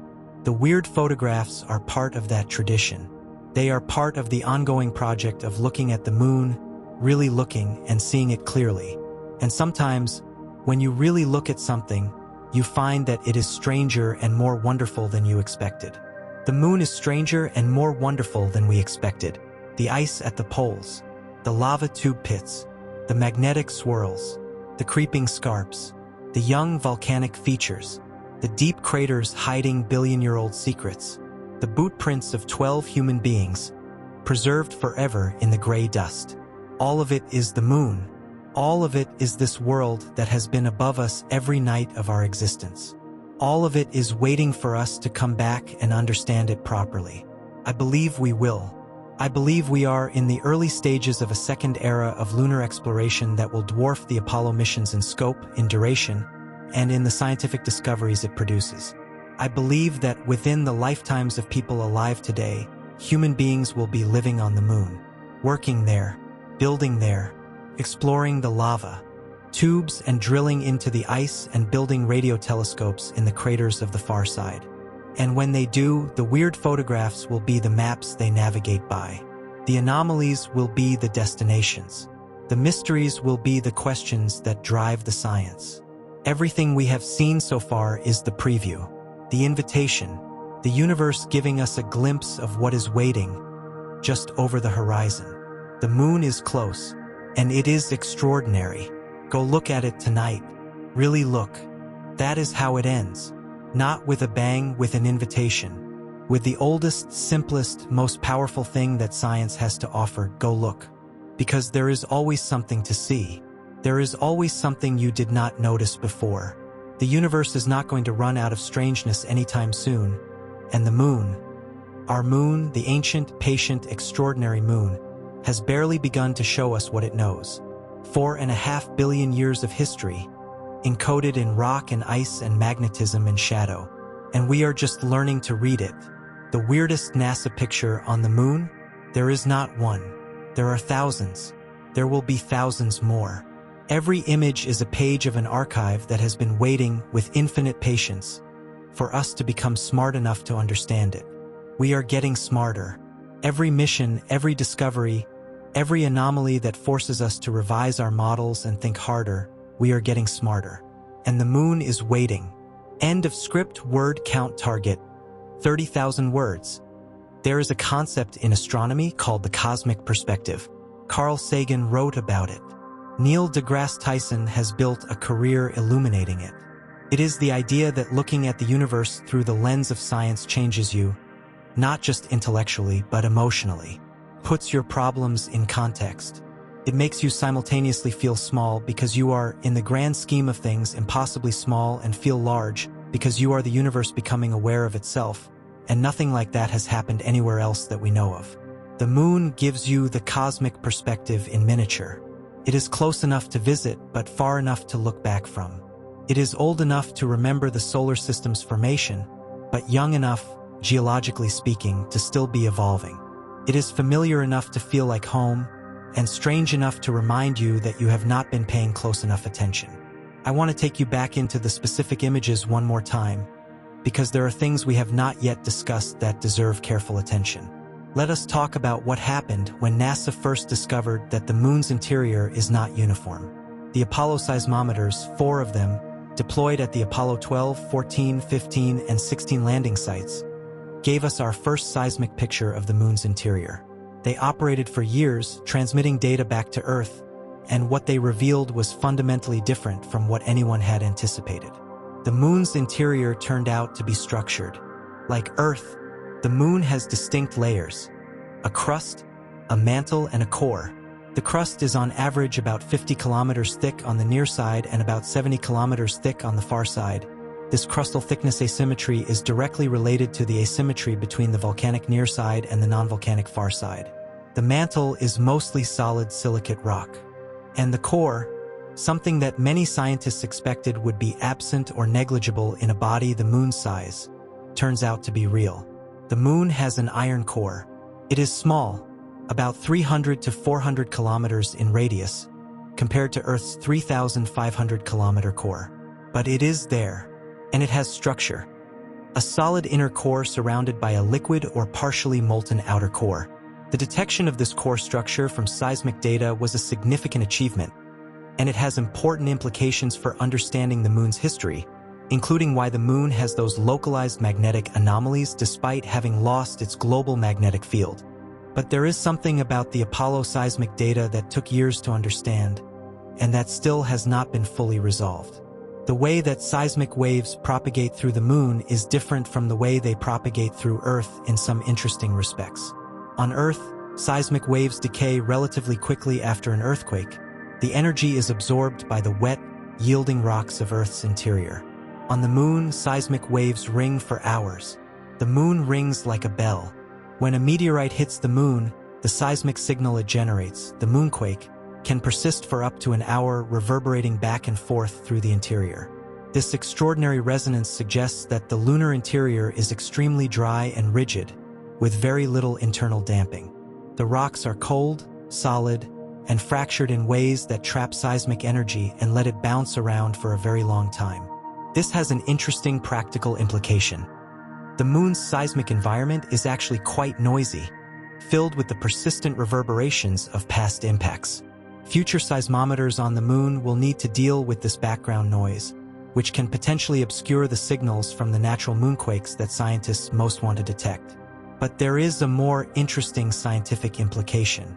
The dry, rigid, highly fractured nature of the lunar interior that the long-ringing seismic signals imply is consistent with a moon that formed at extremely high temperature, the post-impact magma ocean, and then cooled rapidly, fracturing as it contracted. The fracture network that was created during that rapid cooling is still there, billions of years later, still transmitting seismic energy with extraordinary efficiency. The moon's interior is a record of its birth. The way it rings is a consequence of the way it formed.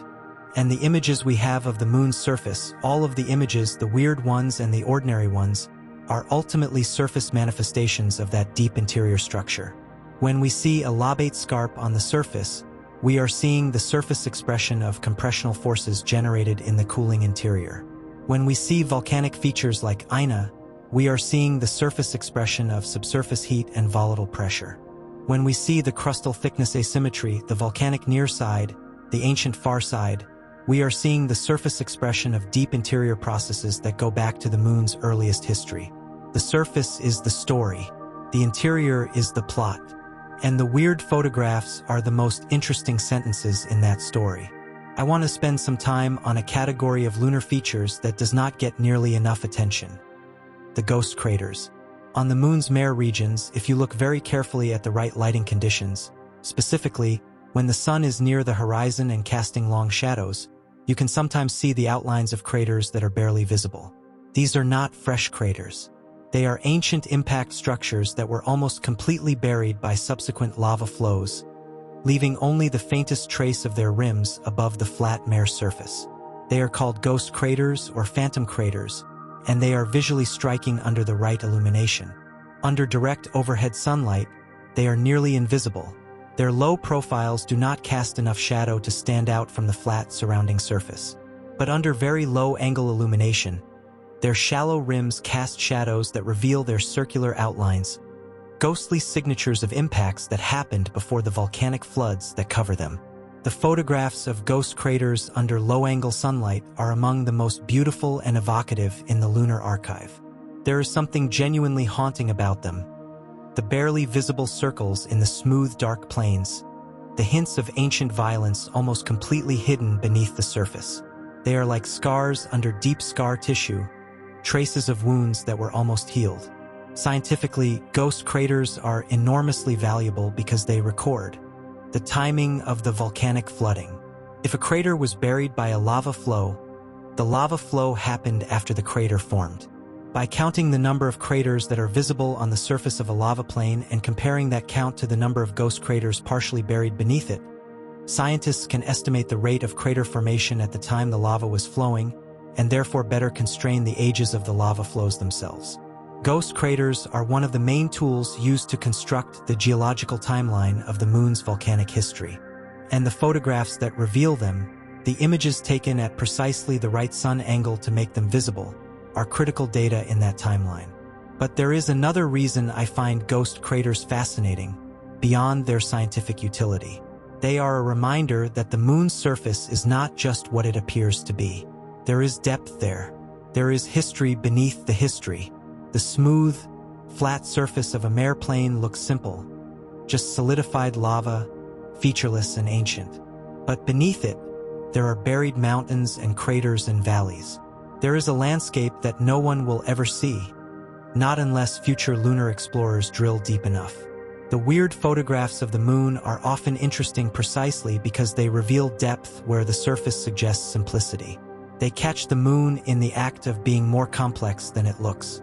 Now let us talk about something that has been on every space nerd's mind for the last several years: the lunar pit habitation concept. We have discussed the pits, the vertical shafts leading into what appear to be lava tubes beneath the lunar surface.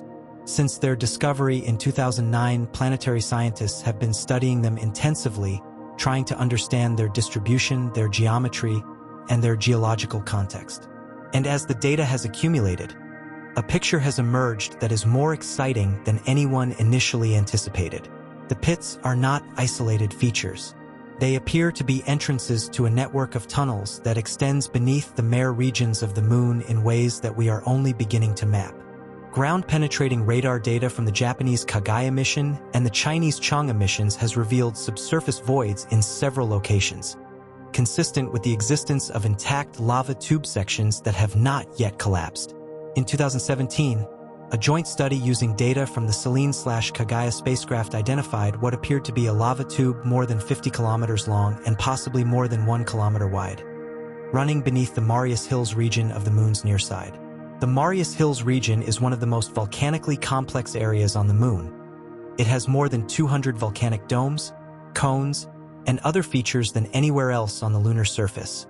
And the presence of a large intact lava tube beneath it is consistent with its volcanic history. The photographs of the Marius Hills region from LRO are extraordinary. Looking down at that landscape from orbit, you see a rolling surface dotted with low, rounded volcanic domes and occasional steep cinder cones, all set against the dark mare basalt. It is the most obviously volcanic landscape on the Moon. Even to an untrained eye, something clearly happened here that did not happen everywhere else. Magma rose from depth, formed domes and cones and sheets of lava, and then the system went quiet. And beneath that surface, possibly a kilometer down, there may be a tunnel wide enough to drive a highway through. The implications for human habitation are obvious, and I have already touched on them: radiation protection, thermal stability, micrometeorite shielding.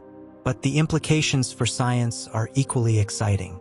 An intact lava tube, sealed from the surface for billions of years, would be a pristine geological environment. It would contain rocks that have never been exposed to the solar wind, soils that have never been disturbed by micrometeorite impacts, possibly volatile compounds that have been trapped in the cold interior since the tube solidified. Drilling into that environment for the first time would be one of the most significant scientific events in the history of planetary science. It would be like opening a geological time capsule, not just a window into the Moon's volcanic history, but a window into the chemistry of the early solar system, preserved in a place that nothing has disturbed for billions of years. And the entrance to that time capsule might be one of those circular holes in the lunar surface that the LRO has been photographing since 2009. The photographs of those pits have taken on new significance in the light of this research. What initially appeared to be local, isolated features, interesting but not necessarily scientifically critical, now appear to be entrances to a potentially vast underground network that could reshape our understanding of the moon's volcanic history and provide an extraordinary resource for future exploration. Every one of those photographs is potentially a photograph of a doorway. Let me tell you about the lunar exosphere. The moon is commonly described as having no atmosphere. This is essentially true. The lunar atmosphere is so thin that it barely deserves the name. At the lunar surface, the atmospheric pressure is about 10 to the minus 7 times Earth's sea level pressure, which is about 10 times thinner than the pressures found in the upper reaches of Earth's ionosphere. In any practical sense, the moon is airless, but it is not absolutely airless. There is a tenuous envelope of gas surrounding the moon, a so-called surface boundary exosphere, composed of atoms and molecules that have been released from the surface by various processes. There is sodium and potassium, released by solar ultraviolet radiation breaking apart surface minerals. There is neon and helium, implanted into the surface by the solar wind and then released when the surface is heated. There is water vapor, released by the occasional impact of a water ice-bearing meteorite or by outgassing from the subsurface. There is radon, a radioactive gas produced by the decay of uranium and thorium in the lunar rocks, diffusing upward through faults and fractures to the surface. The exosphere is incredibly thin and utterly invisible to the naked eye, but it can be detected by sensitive instruments, and it has been mapped in some detail by the Lobate mission, the Lunar Atmosphere and Dust Environment Explorer, which orbited the moon in 2013 and 2014. What Lobate found was that the exosphere is not uniform. There are spatial variations in the concentration of different species, correlated with geological features below. Where there are young volcanic features, there is more outgassing. Where there are permanent shadow deposits, there are hints of water vapor. Where there are major fault systems, there are concentrations of trace gases. The exosphere is, in a sense, the moon breathing. Very slowly, very quietly, almost imperceptibly. But the breath is there. The moon is releasing the last of its ancient volatile inventory, molecule by molecule, into the vacuum of space. Some of the most remarkable photographs taken by Lobate are not photographs of the lunar surface at all, but images of the exosphere itself, false color renderings of the sodium and potassium clouds that glow in ultraviolet light, visible from spacecraft equipped with the right sensors but invisible to the human eye. These images show the moon not as the gray, solid ball we are used to, but as a ghostly object surrounded by a faint luminous cloud, the signature of its geological activity, its history, its slow exhalation into space. These images are among the strangest in NASA's lunar archive. They make the moon look alive in a way that the standard photographic images do not. And perhaps that is the right way to look at it. Perhaps the moon is alive, not in the biological sense, obviously, but in the geological sense. It is active, changing, breathing out its volatile inventory, slowly compressing as it cools, occasionally shaking with moonquakes. It is not the dead, inert rock of popular imagination. It is a world in the later stages of its geological life, but not yet done. Now I want to address something that comes up every time the weird photographs of the moon are discussed in public. The question of whether any of them might be evidence of something other than natural processes. I am not going to pretend this question does not exist, because it does, and millions of people have looked at lunar photographs and wondered. But I want to address it honestly, as a scientist would, which means neither dismissing it out of hand nor indulging it uncritically. The scientific approach to the question of whether any anomalous lunar feature is artificial, created by intelligence, requires applying a principle called the principle of parsimony, or Occam's razor. Given two competing explanations for an observation, the simpler one, the one that requires fewer assumptions, should be preferred, unless the evidence specifically demands the more complex one. For any anomalous feature on the moon, the natural explanation requires us to assume only the operation of known physical processes. Impacts, volcanism, tidal forces, space weathering, seismic activity. These processes are documented. They operate on the moon. They produce complex and sometimes unexpected results. The artificial explanation requires us to assume, in addition, the existence of a technological civilization of unknown origin.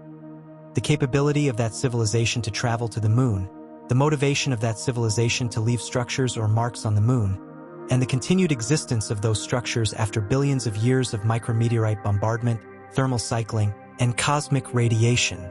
That is a lot of additional assumptions. And the evidence for those assumptions, in the case of any specific anomalous lunar feature that has been proposed as potentially artificial, has consistently turned out, on close examination, to be consistent with natural processes.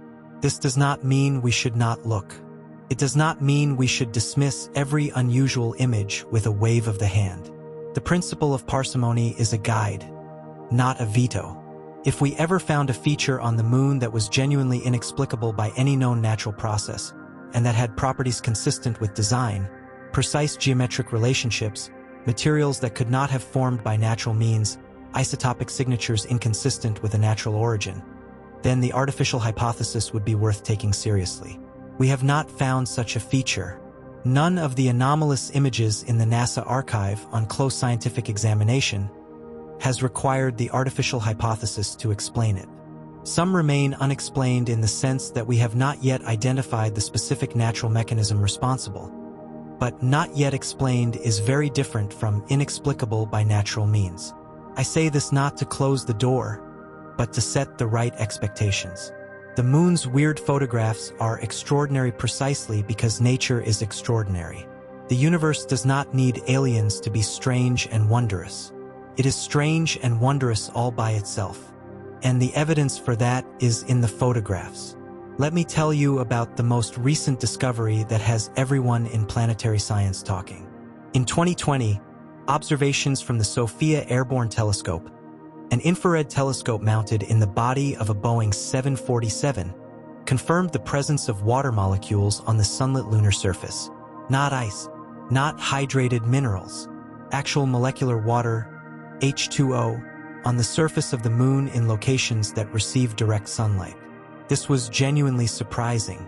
The presence of water ice in the permanently shadowed regions was expected. But molecular water on the sunlit surface, where temperatures can reach 120 degrees Celsius during the lunar day, seemed contradictory. Water molecules at that temperature should be quickly photolyzed by solar ultraviolet radiation and evaporated, driven off into the lunar exosphere and eventually lost to space. And yet, there it is, confirmed by independent observations. Molecular water on the sunlit lunar surface. The leading hypothesis is that the water is being stored in glass beads, tiny spheres of silicate glass created by micrometeorite impacts. When a micrometeorite hits the lunar surface, it vaporizes rock, and some of that vapor can form glass beads as it rapidly cools. If water molecules are incorporated into those glass beads during their formation, they can be protected from solar radiation and survive on the sunlit surface. The glass bead hypothesis is supported by laboratory experiments that have shown water can be stored in impact-created glasses under lunar conditions. And the concentrations observed by SOFIA are consistent with what you would expect if the glass beads are indeed the storage medium. But this discovery has larger implications.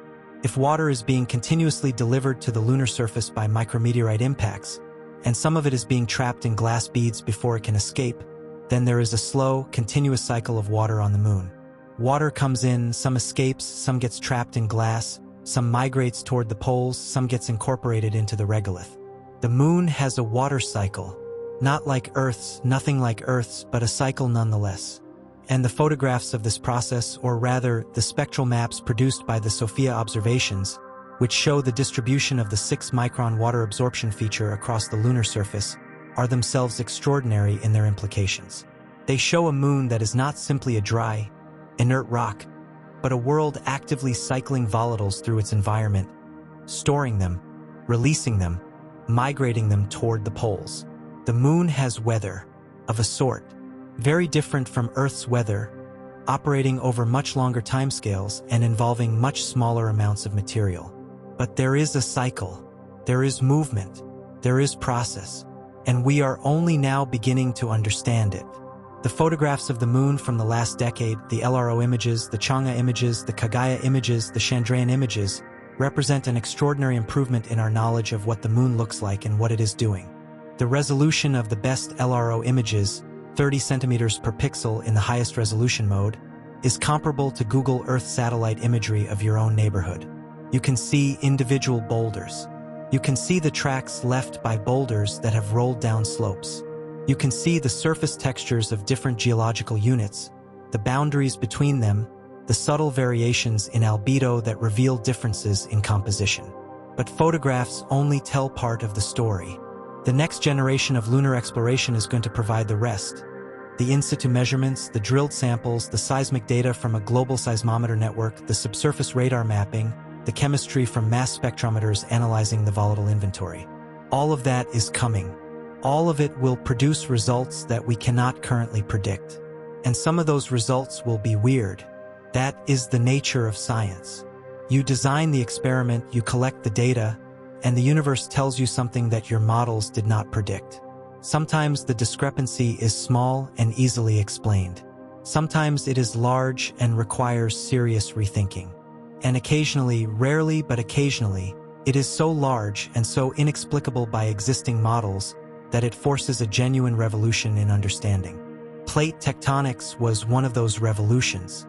The quantum nature of reality was another. The accelerating expansion of the universe, driven by whatever it is we are calling dark energy, is still in the process of reshaping our understanding. The moon has not yet produced a result of that magnitude, but it might. The fact that we are still finding new things there, new geological processes, new volatile dynamics, new evidence of ongoing activity, suggests that we have not yet found the deepest level of its secrets. Somewhere in the ancient rocks of the highland crust, or in the preserved volatiles at the poles, or in the structure of the interior, there may be something that changes the story. Not just refines it, changes it. I believe that is likely. History teaches that it is always likely when you go somewhere new with sensitive enough instruments.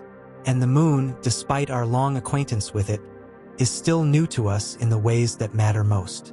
Let me tell you about the Apollo 16 photographs of the Descartes Highlands. Apollo 16 was the only Apollo mission to land in the lunar highlands, and it was sent there specifically because photogeologists looking at orbital images believed that the Descartes region showed evidence of ancient volcanic activity. The light-colored highlands were thought to be covered with volcanic ash flows, deposited by ancient eruptions of fluid, silicic lava. John Young and Charlie Duke spent 3 days on the surface, driving the lunar rover across the Descartes terrain, collecting samples from locations that orbital photography had suggested were the most promising sources of volcanic rock. The results were a complete scientific shock. There was no volcanic rock. None. Everything the astronauts collected from the Descartes Highlands was impact ejecta, material thrown out by the large impacts that had shaped the highlands over 4 billion years. The light-colored, smooth-looking terrain that had been interpreted as volcanic from orbit was actually ancient impact melt and ejecta, processed and reprocessed over billions of years until it had lost any obvious signs of its origin. The geologists who had predicted volcanic activity were wrong. The surface features they had interpreted as volcanic were not volcanic at all. This was, in the scientific literature of the time, described as a major disappointment. But it was actually one of the most important lessons of the entire Apollo program. You cannot interpret a planetary surface purely from orbital photography. The surface can look like one thing and be another entirely. You have to go there, pick it up, put it in a mass spectrometer, and actually determine what it is. The photographs from orbit had been genuinely misleading. Not because the photographers were incompetent, they were not. Not because the images were low quality, they were the best available at the time. But because the photographic appearance of a geological surface does not uniquely determine its origin. Different processes can produce similar-looking results. This lesson, that photographs are necessary but not sufficient, that visual interpretation requires ground truth, is one of the most important lessons in planetary science. And it is directly relevant to the weird photographs we have been discussing throughout this exploration. The weird photographs show things that look unusual. They show features that do not fit our standard interpretations, that suggest unexpected processes, that defy easy explanation. And the appropriate scientific response is exactly what it would have been for the Descartes Highlands. Not to assume that the unusual appearance means an unusual origin, but to go there, measure, sample, test, and find out. The weird photographs are, in this sense, a scientific program. They are a list of places that need to be visited, features that need to be analyzed up close, mysteries that need to be solved on the ground rather than from orbit. Future missions are already beginning to address some of them. The Lunar Vertex mission is going to the Reiner Gamma swirl. Artemis missions will visit the lunar South Pole, where the permanently shadowed craters hold their ancient ice. The Chinese Chang'e program has already given us our first close-up data from the far side and will provide more. But the full program, the complete response to all of the weird photographs, will take decades and many missions. It will require astronauts and robots working together, each doing what they do best. And it will require the same patience that the moon itself has shown, the willingness to work on a problem for a long time, to accumulate evidence slowly, to resist the temptation of premature conclusions. The universe rewards patience. It rewards careful observation. It rewards the willingness to be surprised. And the moon, strange, beautiful, endlessly fascinating moon, is ready to surprise us again. The last image I want to describe is not a specific photograph from the NASA archive. It is an image I want you to build in your imagination. It is the future. It is perhaps 30 years from now, perhaps 50. A human being is standing on the rim of a crater near the moon's south pole. The sun is just above the horizon, casting long shadows across the cratered terrain. In the distance, there is a small cluster of habitats, inflated modules partially buried in the regolith for radiation protection, connected by tunnels with airlock hatches and solar panels and the infrastructure of a small community. Below the crater rim, in the permanent shadow, there is darkness. But the human being is carrying instruments, spectrometers, ground-penetrating radar, a sample drill. They are going to climb down into the shadow to the ancient ice below and collect samples that will tell the story of water in the inner solar system. Above them, Earth hangs in the black sky, blue and white and impossibly beautiful. A crescent, perhaps, with the bright limb in sunlight and the night side faintly visible by Earthshine. 380,000 kilometers away, but close enough to see with the naked eye, close enough to feel connected to. The human being pauses for a moment before descending. They look back at Earth. They think about everyone who has ever looked up at the moon from that planet's surface and wondered what it was like. Every child who has ever pointed at the moon and asked questions. Every astronomer who has ever traced its features through a telescope. Every philosopher who has ever used it as a symbol of remoteness or beauty or mystery. And then they turn back to the work. They have cores to drill, samples to collect, data to send back to the scientists waiting on Earth. There is a mission to complete. This is not a fantasy. This is the trajectory that the current program of lunar exploration is pointing toward. It is where the weird photographs are leading us one discovery at a time, one answered question at a time, one revised model at a time. The moon has been waiting for us to take it seriously. For all of human history, we have looked at it and told stories about it and used it to navigate and worship and measure time. But we have not yet fully committed to understanding it. We have not yet committed to staying. That is about to change. And when it does, when we are finally there in earnest, the weird photographs will be the map. The anomalies will be the destinations. The mysteries will be the motivation. Everything that is strange about the moon, and there is so much that is strange as we have spent this time exploring, is an invitation. An invitation to look more carefully, to think more deeply, to go there and see for ourselves. The universe is under no obligation to be comprehensible. But it is, again and again, comprehensible, at least in part, at least to those who are willing to do the work. And the moon, our nearest cosmic neighbor, our constant companion, the world that we have known the longest and understood the least, the moon is waiting for us to do the work. I am confident we will. The weirdest NASA picture ever taken of the moon is not a single photograph. It is the whole archive. It is the complete, accumulated record of everything we have seen when we have pointed our instruments at this world and paid attention. And the archive is not finished. It is not even close to finished. Go look up tonight. If the moon is visible, find it. Look at it. Think about the swirls and the pits and the ghost craters and the ancient ice and the Lobate Scarps and the lava tube entrances and the boot prints and the boulder on the central peak of Tycho and all the other wonders that are sitting up there, in plain sight, waiting to be understood. And then think about this. Everything I have told you, every mystery, every anomaly, every strange and beautiful thing. All of it is within reach, closer than any other world. Close enough that we went there with 1960s technology. Close enough that we can go back and stay and finally learn everything it has to teach us. The moon is not the end of the journey. It is the first step, and we are ready to take it. The cosmos is not indifferent to our curiosity. It does not care whether we explore or not. It will go on expanding, aging, producing stars and destroying them, without the slightest regard for our presence.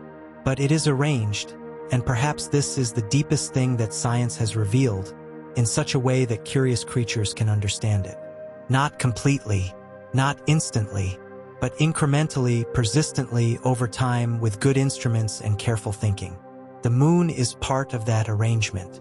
It is placed at exactly the right distance to be reachable, at exactly the right size to produce total eclipses, at exactly the right orientation to keep one face toward us for observation while keeping the far side as a permanently quiet radio telescope site. It is arranged, you might almost say, for our benefit, though it was arranged that way by physics, not by design.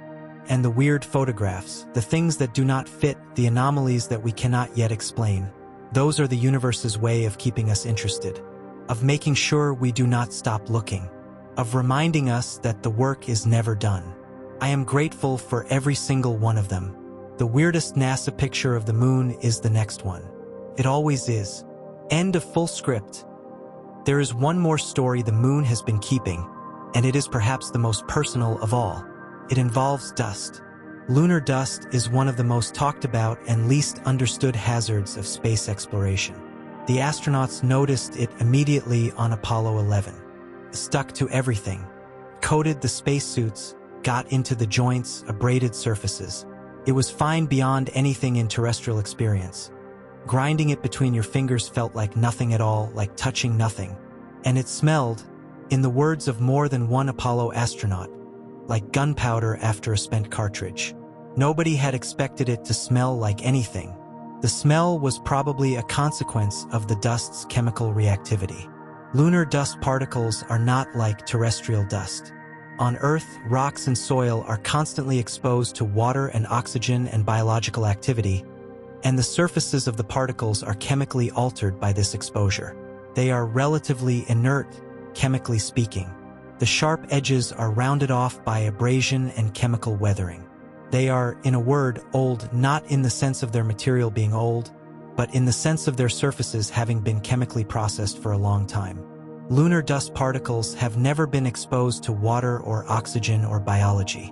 Their surfaces are freshly cleaved rock, created by billions of years of micrometeorite impacts and space weathering, but never chemically pacified by water or air. They are, in chemical terms, highly reactive, ready to bond with whatever they come in contact with, including the lining of human lungs. This is one of the most serious health concerns for future lunar exploration. Lunar dust particles are sharp, chemically reactive, and electrostatically charged. They are attracted to surfaces and difficult to remove. They are small enough to be inhaled deep into the respiratory system. And because they are so chemically reactive, they could cause inflammation and damage to lung tissue in ways that might be significantly more severe than ordinary dust. The photographs of astronauts with their dust-coated suits tell this story visually. The lunar surface leaves its mark on everything that enters it. The dark gray dust of the mare regions paints itself onto every surface it touches, and does not come off easily. But there is a more scientifically interesting side to the dust story, and it is one that the photographs reveal in unexpected ways.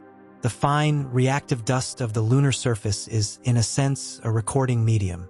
Because it is so reactive, it bonds to trace chemicals that land on it. Solar wind particles, cometary debris, micrometeorite ejecta.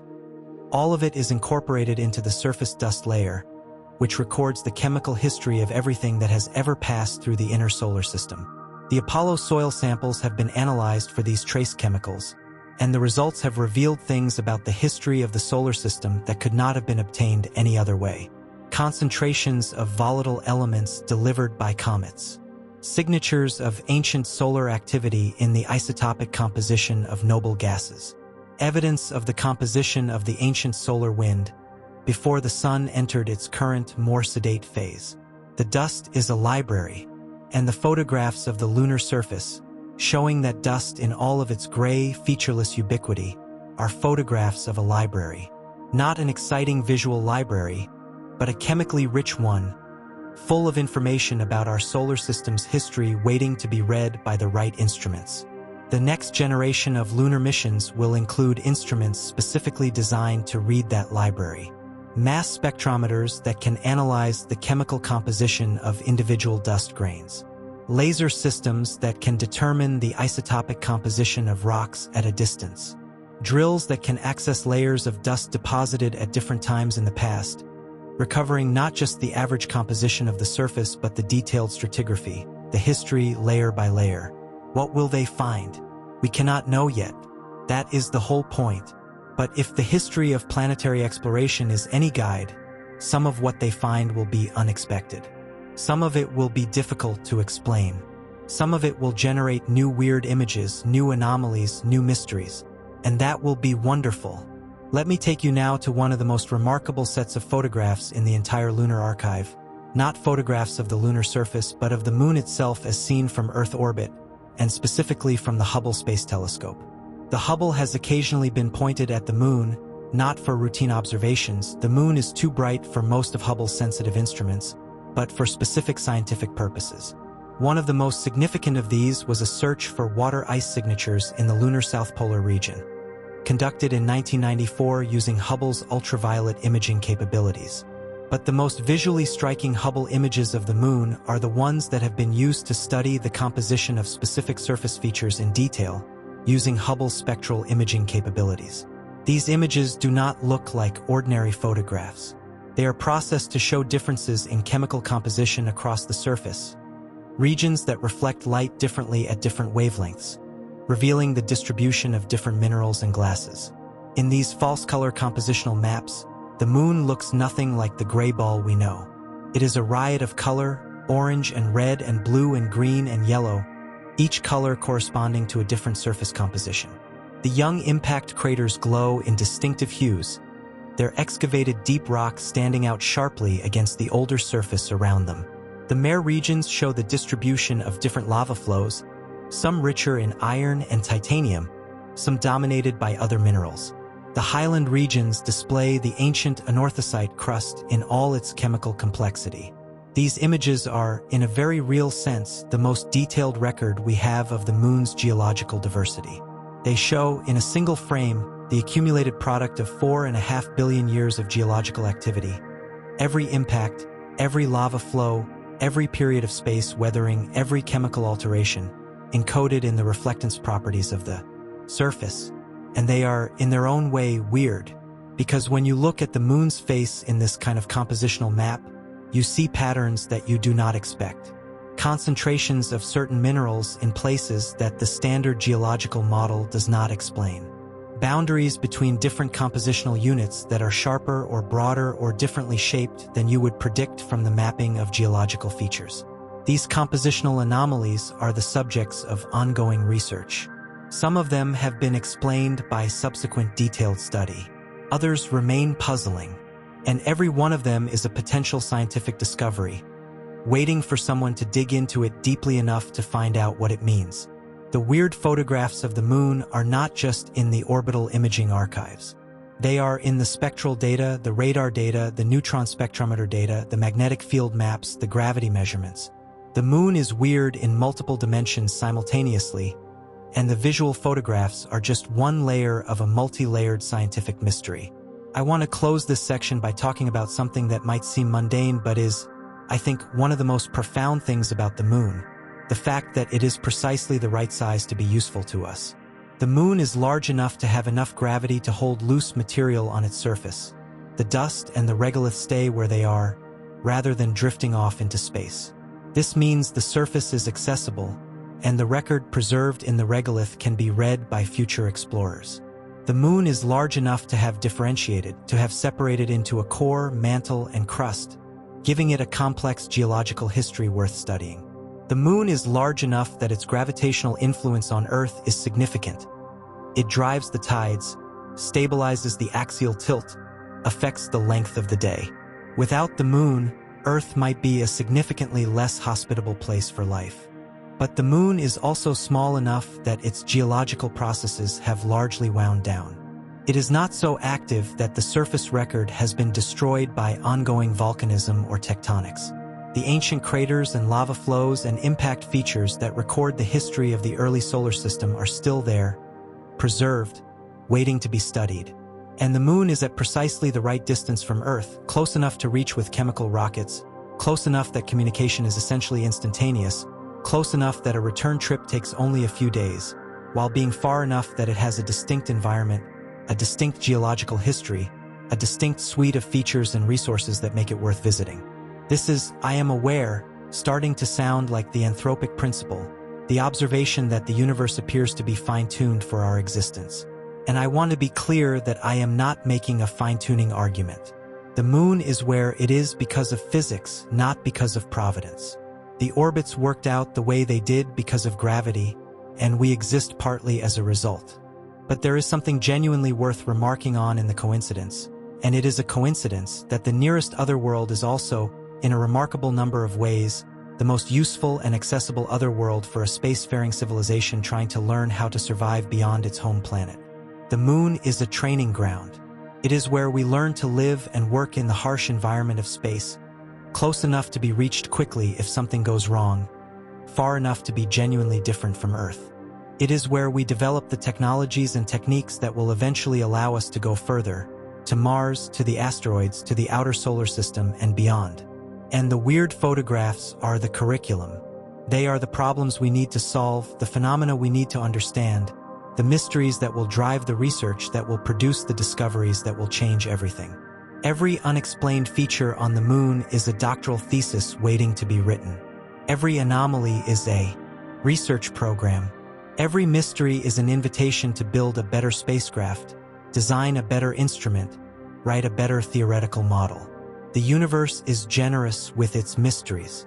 It gives them freely to anyone willing to look carefully enough.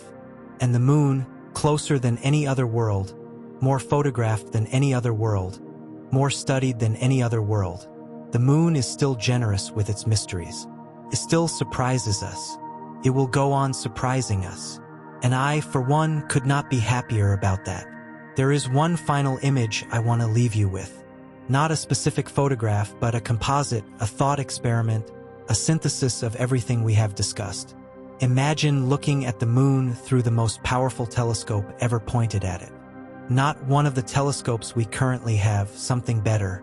Something that can resolve individual boulders anywhere on the surface. Something that can see the permanently shadowed crater floors in infrared, revealing the geometry of the ice deposits in exquisite detail. Something that can map the entire surface in 100 different spectral bands simultaneously, producing a chemical map of unparalleled richness and detail. What would you see? You would see the Swirls, Reiner Gamma and Mare Marginis and dozens of others, painted across the surface in their mysterious light and dark patterns, each one associated with a magnetic anomaly that testifies to some ancient violence we still do not fully understand.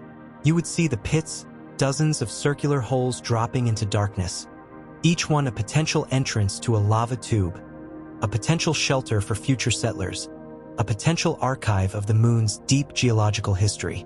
You would see the ghost craters, barely visible under the flat surfaces of the Mare Plains, testifying to the violence of the late heavy bombardment that shaped the Moon 4 billion years ago.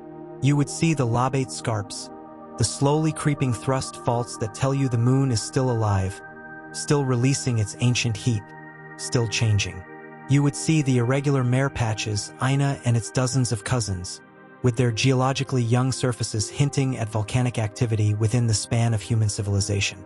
You would see the permanently shadowed craters at the poles, their floors faintly glowing in reflected earthlight, their ancient ice deposits undisturbed since before the dinosaurs.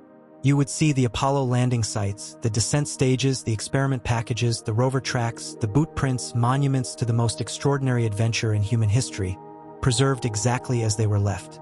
You would see the boulder on the central peak of Tycho, waiting patiently for the hand that will eventually reach out and pick it up. You would see the magnetic swirls painted on the surface by events that happened before the continents were in their current positions. You would see the far side, alien and primordial, a landscape of ancient craters as far as the eye could see, with the Earth never rising above the horizon. You would see all of this, and you would see something else too. The sheer, overwhelming, inexhaustible strangeness of a world that has been above us every night of our lives and that we are only now beginning to understand. And then you would do what every scientist does when they encounter something they do not yet fully understand. You would lean forward, narrow your eyes slightly, and say, that is interesting. And you would start designing the next mission. That is the story of the weirdest NASA photograph on the moon. All of it, every single image, every pixel, because every photograph is weird if you know what to look for. And every weird thing is a discovery waiting to happen. And the moon, ancient, patient, strange, beautiful moon, is waiting for us to come back and find it. Final END. There is a moment in the process of understanding any complex phenomenon when the individual facts stop being individual facts and start becoming a coherent picture. When the data points connect into a pattern and the pattern tells a story, and the story is larger and more interesting than any single fact alone. We have reached that moment with the moon. For most of the history of science, the moon was studied in fragments. Telescopic observers mapped its features. Geochemists analyzed return samples. Physicists modeled its interior from seismic data. Remote sensing scientists interpreted orbital imagery. Each discipline had its piece of the puzzle, and each piece was interesting on its own. But the puzzle was not fully assembled. The era of comprehensive lunar science, the era that the Lunar Reconnaissance Orbiter began and that the current wave of new missions is extending, is giving us, for the first time, the ability to assemble the puzzle. To combine high-resolution imaging with compositional spectroscopy, with gravity mapping, with subsurface radar, with magnetic field measurements, with the record of the return samples. To build a complete, integrated picture of the moon as a planetary body.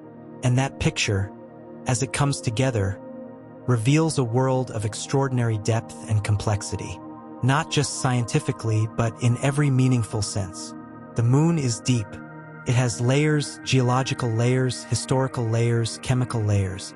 Each layer tells a different part of the story. Each layer adds to the picture.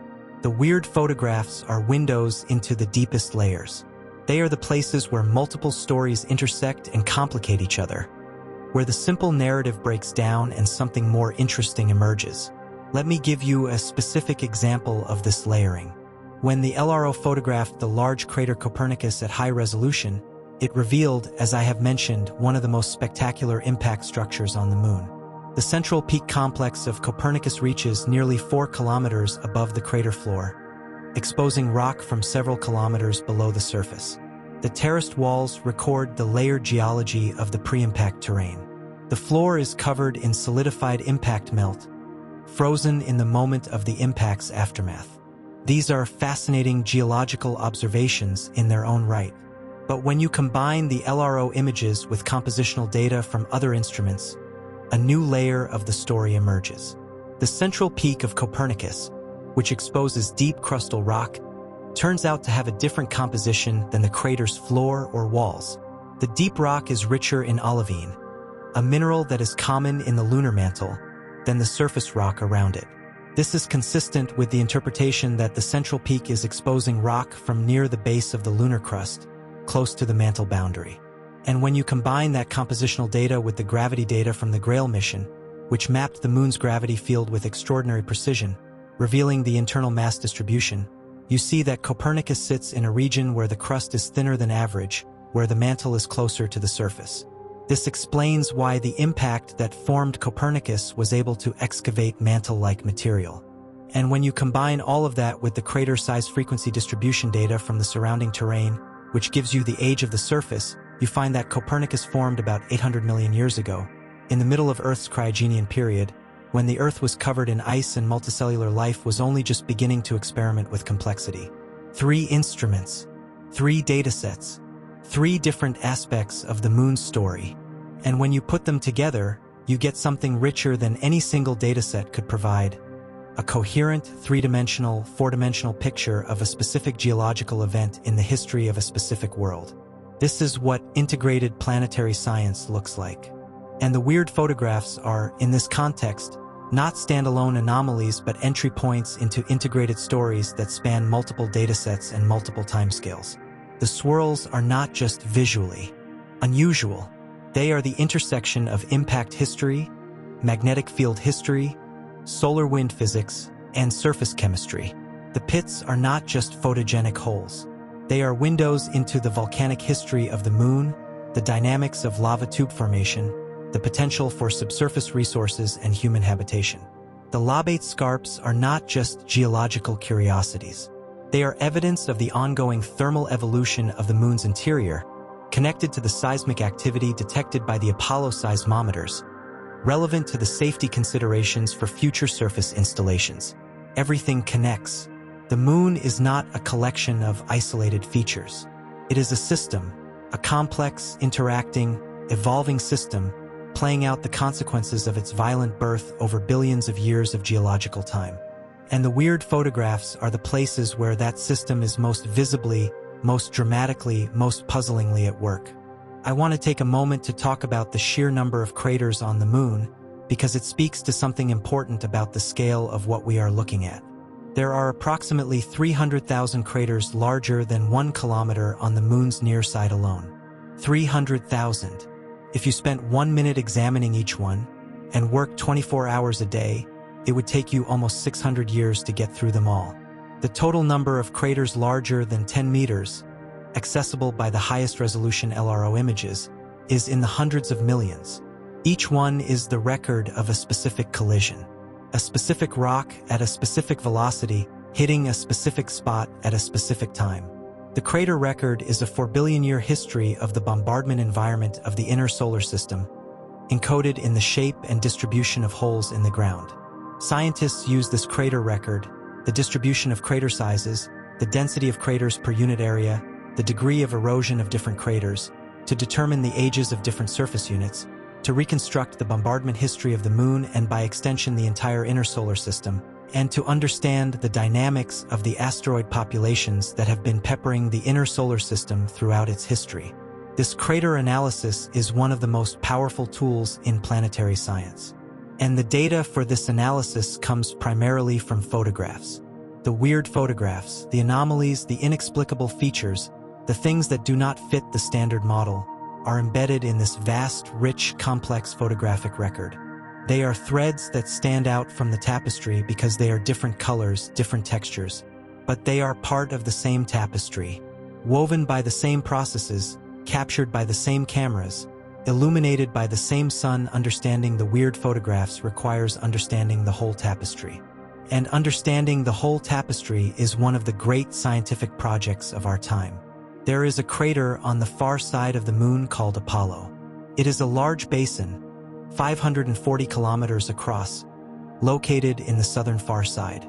It was named after the Apollo program in 1970, a gesture of recognition for the astronauts and mission controllers who made the first lunar landings possible. Inside the Apollo basin, there is a smaller crater called Soviet, surrounded by even smaller craters, each with its own name, its own story, its own place in the photographic record. The Apollo basin sits inside the South Pole Aitken Basin, the enormous, ancient impact structure that covers much of the Moon's southern far side. It is a basin within a basin, craters within craters, a geological palimpsest recording impacts that span more than 3 billion years of history. The photographs of this region from LRO are extraordinary. The complexity of the terrain is almost overwhelming.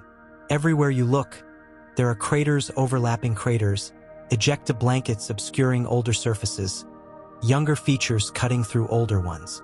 It is the accumulated record of an unimaginable number of individual events, each one violent, each one leaving its mark, each one adding another layer to the story. And embedded in that complexity, if you look carefully enough, there are the weird things, the features that do not fit, the anomalies, the questions. They are always there in the details when you look carefully enough. That is the nature of science and the nature of the universe. The closer you look, the more there is to see. The more carefully you measure, the more precisely you know, the more questions you find waiting for answers. The moon will not run out of questions anytime soon, and neither will we. There is a final thought I want to leave you with, and it is not about science. It is about wonder. Wonder is the engine of science. Without it, we would not look. Without looking, we would not discover.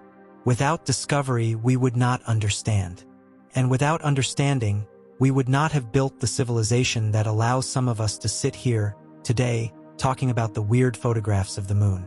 Wonder is not naive. It is not the absence of critical thinking. The most rigorous scientists, the people who insist on evidence and demand peer review and reject conclusions that are not adequately supported by data, are often the most wonderstruck people in any room. They have seen up close what the universe actually is. They know what the data actually shows. And precisely because they know, they are more astonished than those who do not. Knowing that the moon has magnetic swirls whose origin is still being debated does not diminish the wonder of looking at those swirls. It deepens it. Knowing that the permanently shadowed craters at the poles contain ice that has been sitting there since before life developed on Earth does not make the craters less extraordinary. It makes them more so. Knowing that the moon is slowly shrinking, that the Lobate Scarps are the scars of its contraction, that there are shallow moonquakes happening right now, in this geological moment. Knowing all of that transforms the familiar moon into something genuinely astonishing. The weird photographs are invitations to wonder. They say, look at this. You do not fully understand it yet. But it is there, and it is real, and it is extraordinary. Every unexplained feature is an invitation. Every anomaly is a door. And on the other side of every door is more universe. Go find it. The moon rises tonight, or it will rise tomorrow night, or you will see it hanging in the afternoon sky before sunset, pale and thin, barely distinguishable from the clouds. When you see it, really see it, think about everything it contains. 4.5 billion years of history, written in rock and ice and magnetism. The memory of the solar system's violent youth. The record of every comet and asteroid that has ever come close. The footprints of 12 human beings who went there and came back. The boot prints, the tire tracks, the descent stages of 5 lunar modules, sitting exactly where they landed more than 50 years ago. Think about the swirls, glowing brighter than the surrounding surface under the sun's light. Their magnetic anomalies deflecting the solar wind in patterns that are still not fully understood. Think about the pits dropping into darkness, into lava tubes that might be as large as cities. Think about the permanently shadowed craters, their billion-year-old ice deposits waiting in the cold. Think about the boulder on the peak of Tycho. Think about Ina with its young volcanic floor. Think about the far side, alien and primordial, shielded from Earth's radio noise, waiting for the telescope that will look back to the cosmic dawn. Think about all of it. The whole strange, beautiful, extraordinary archive of a world we thought we knew. And remember, the weirdest photograph has not been taken yet. It never has. That is the nature of exploration. That is the nature of the universe. That is the nature of us.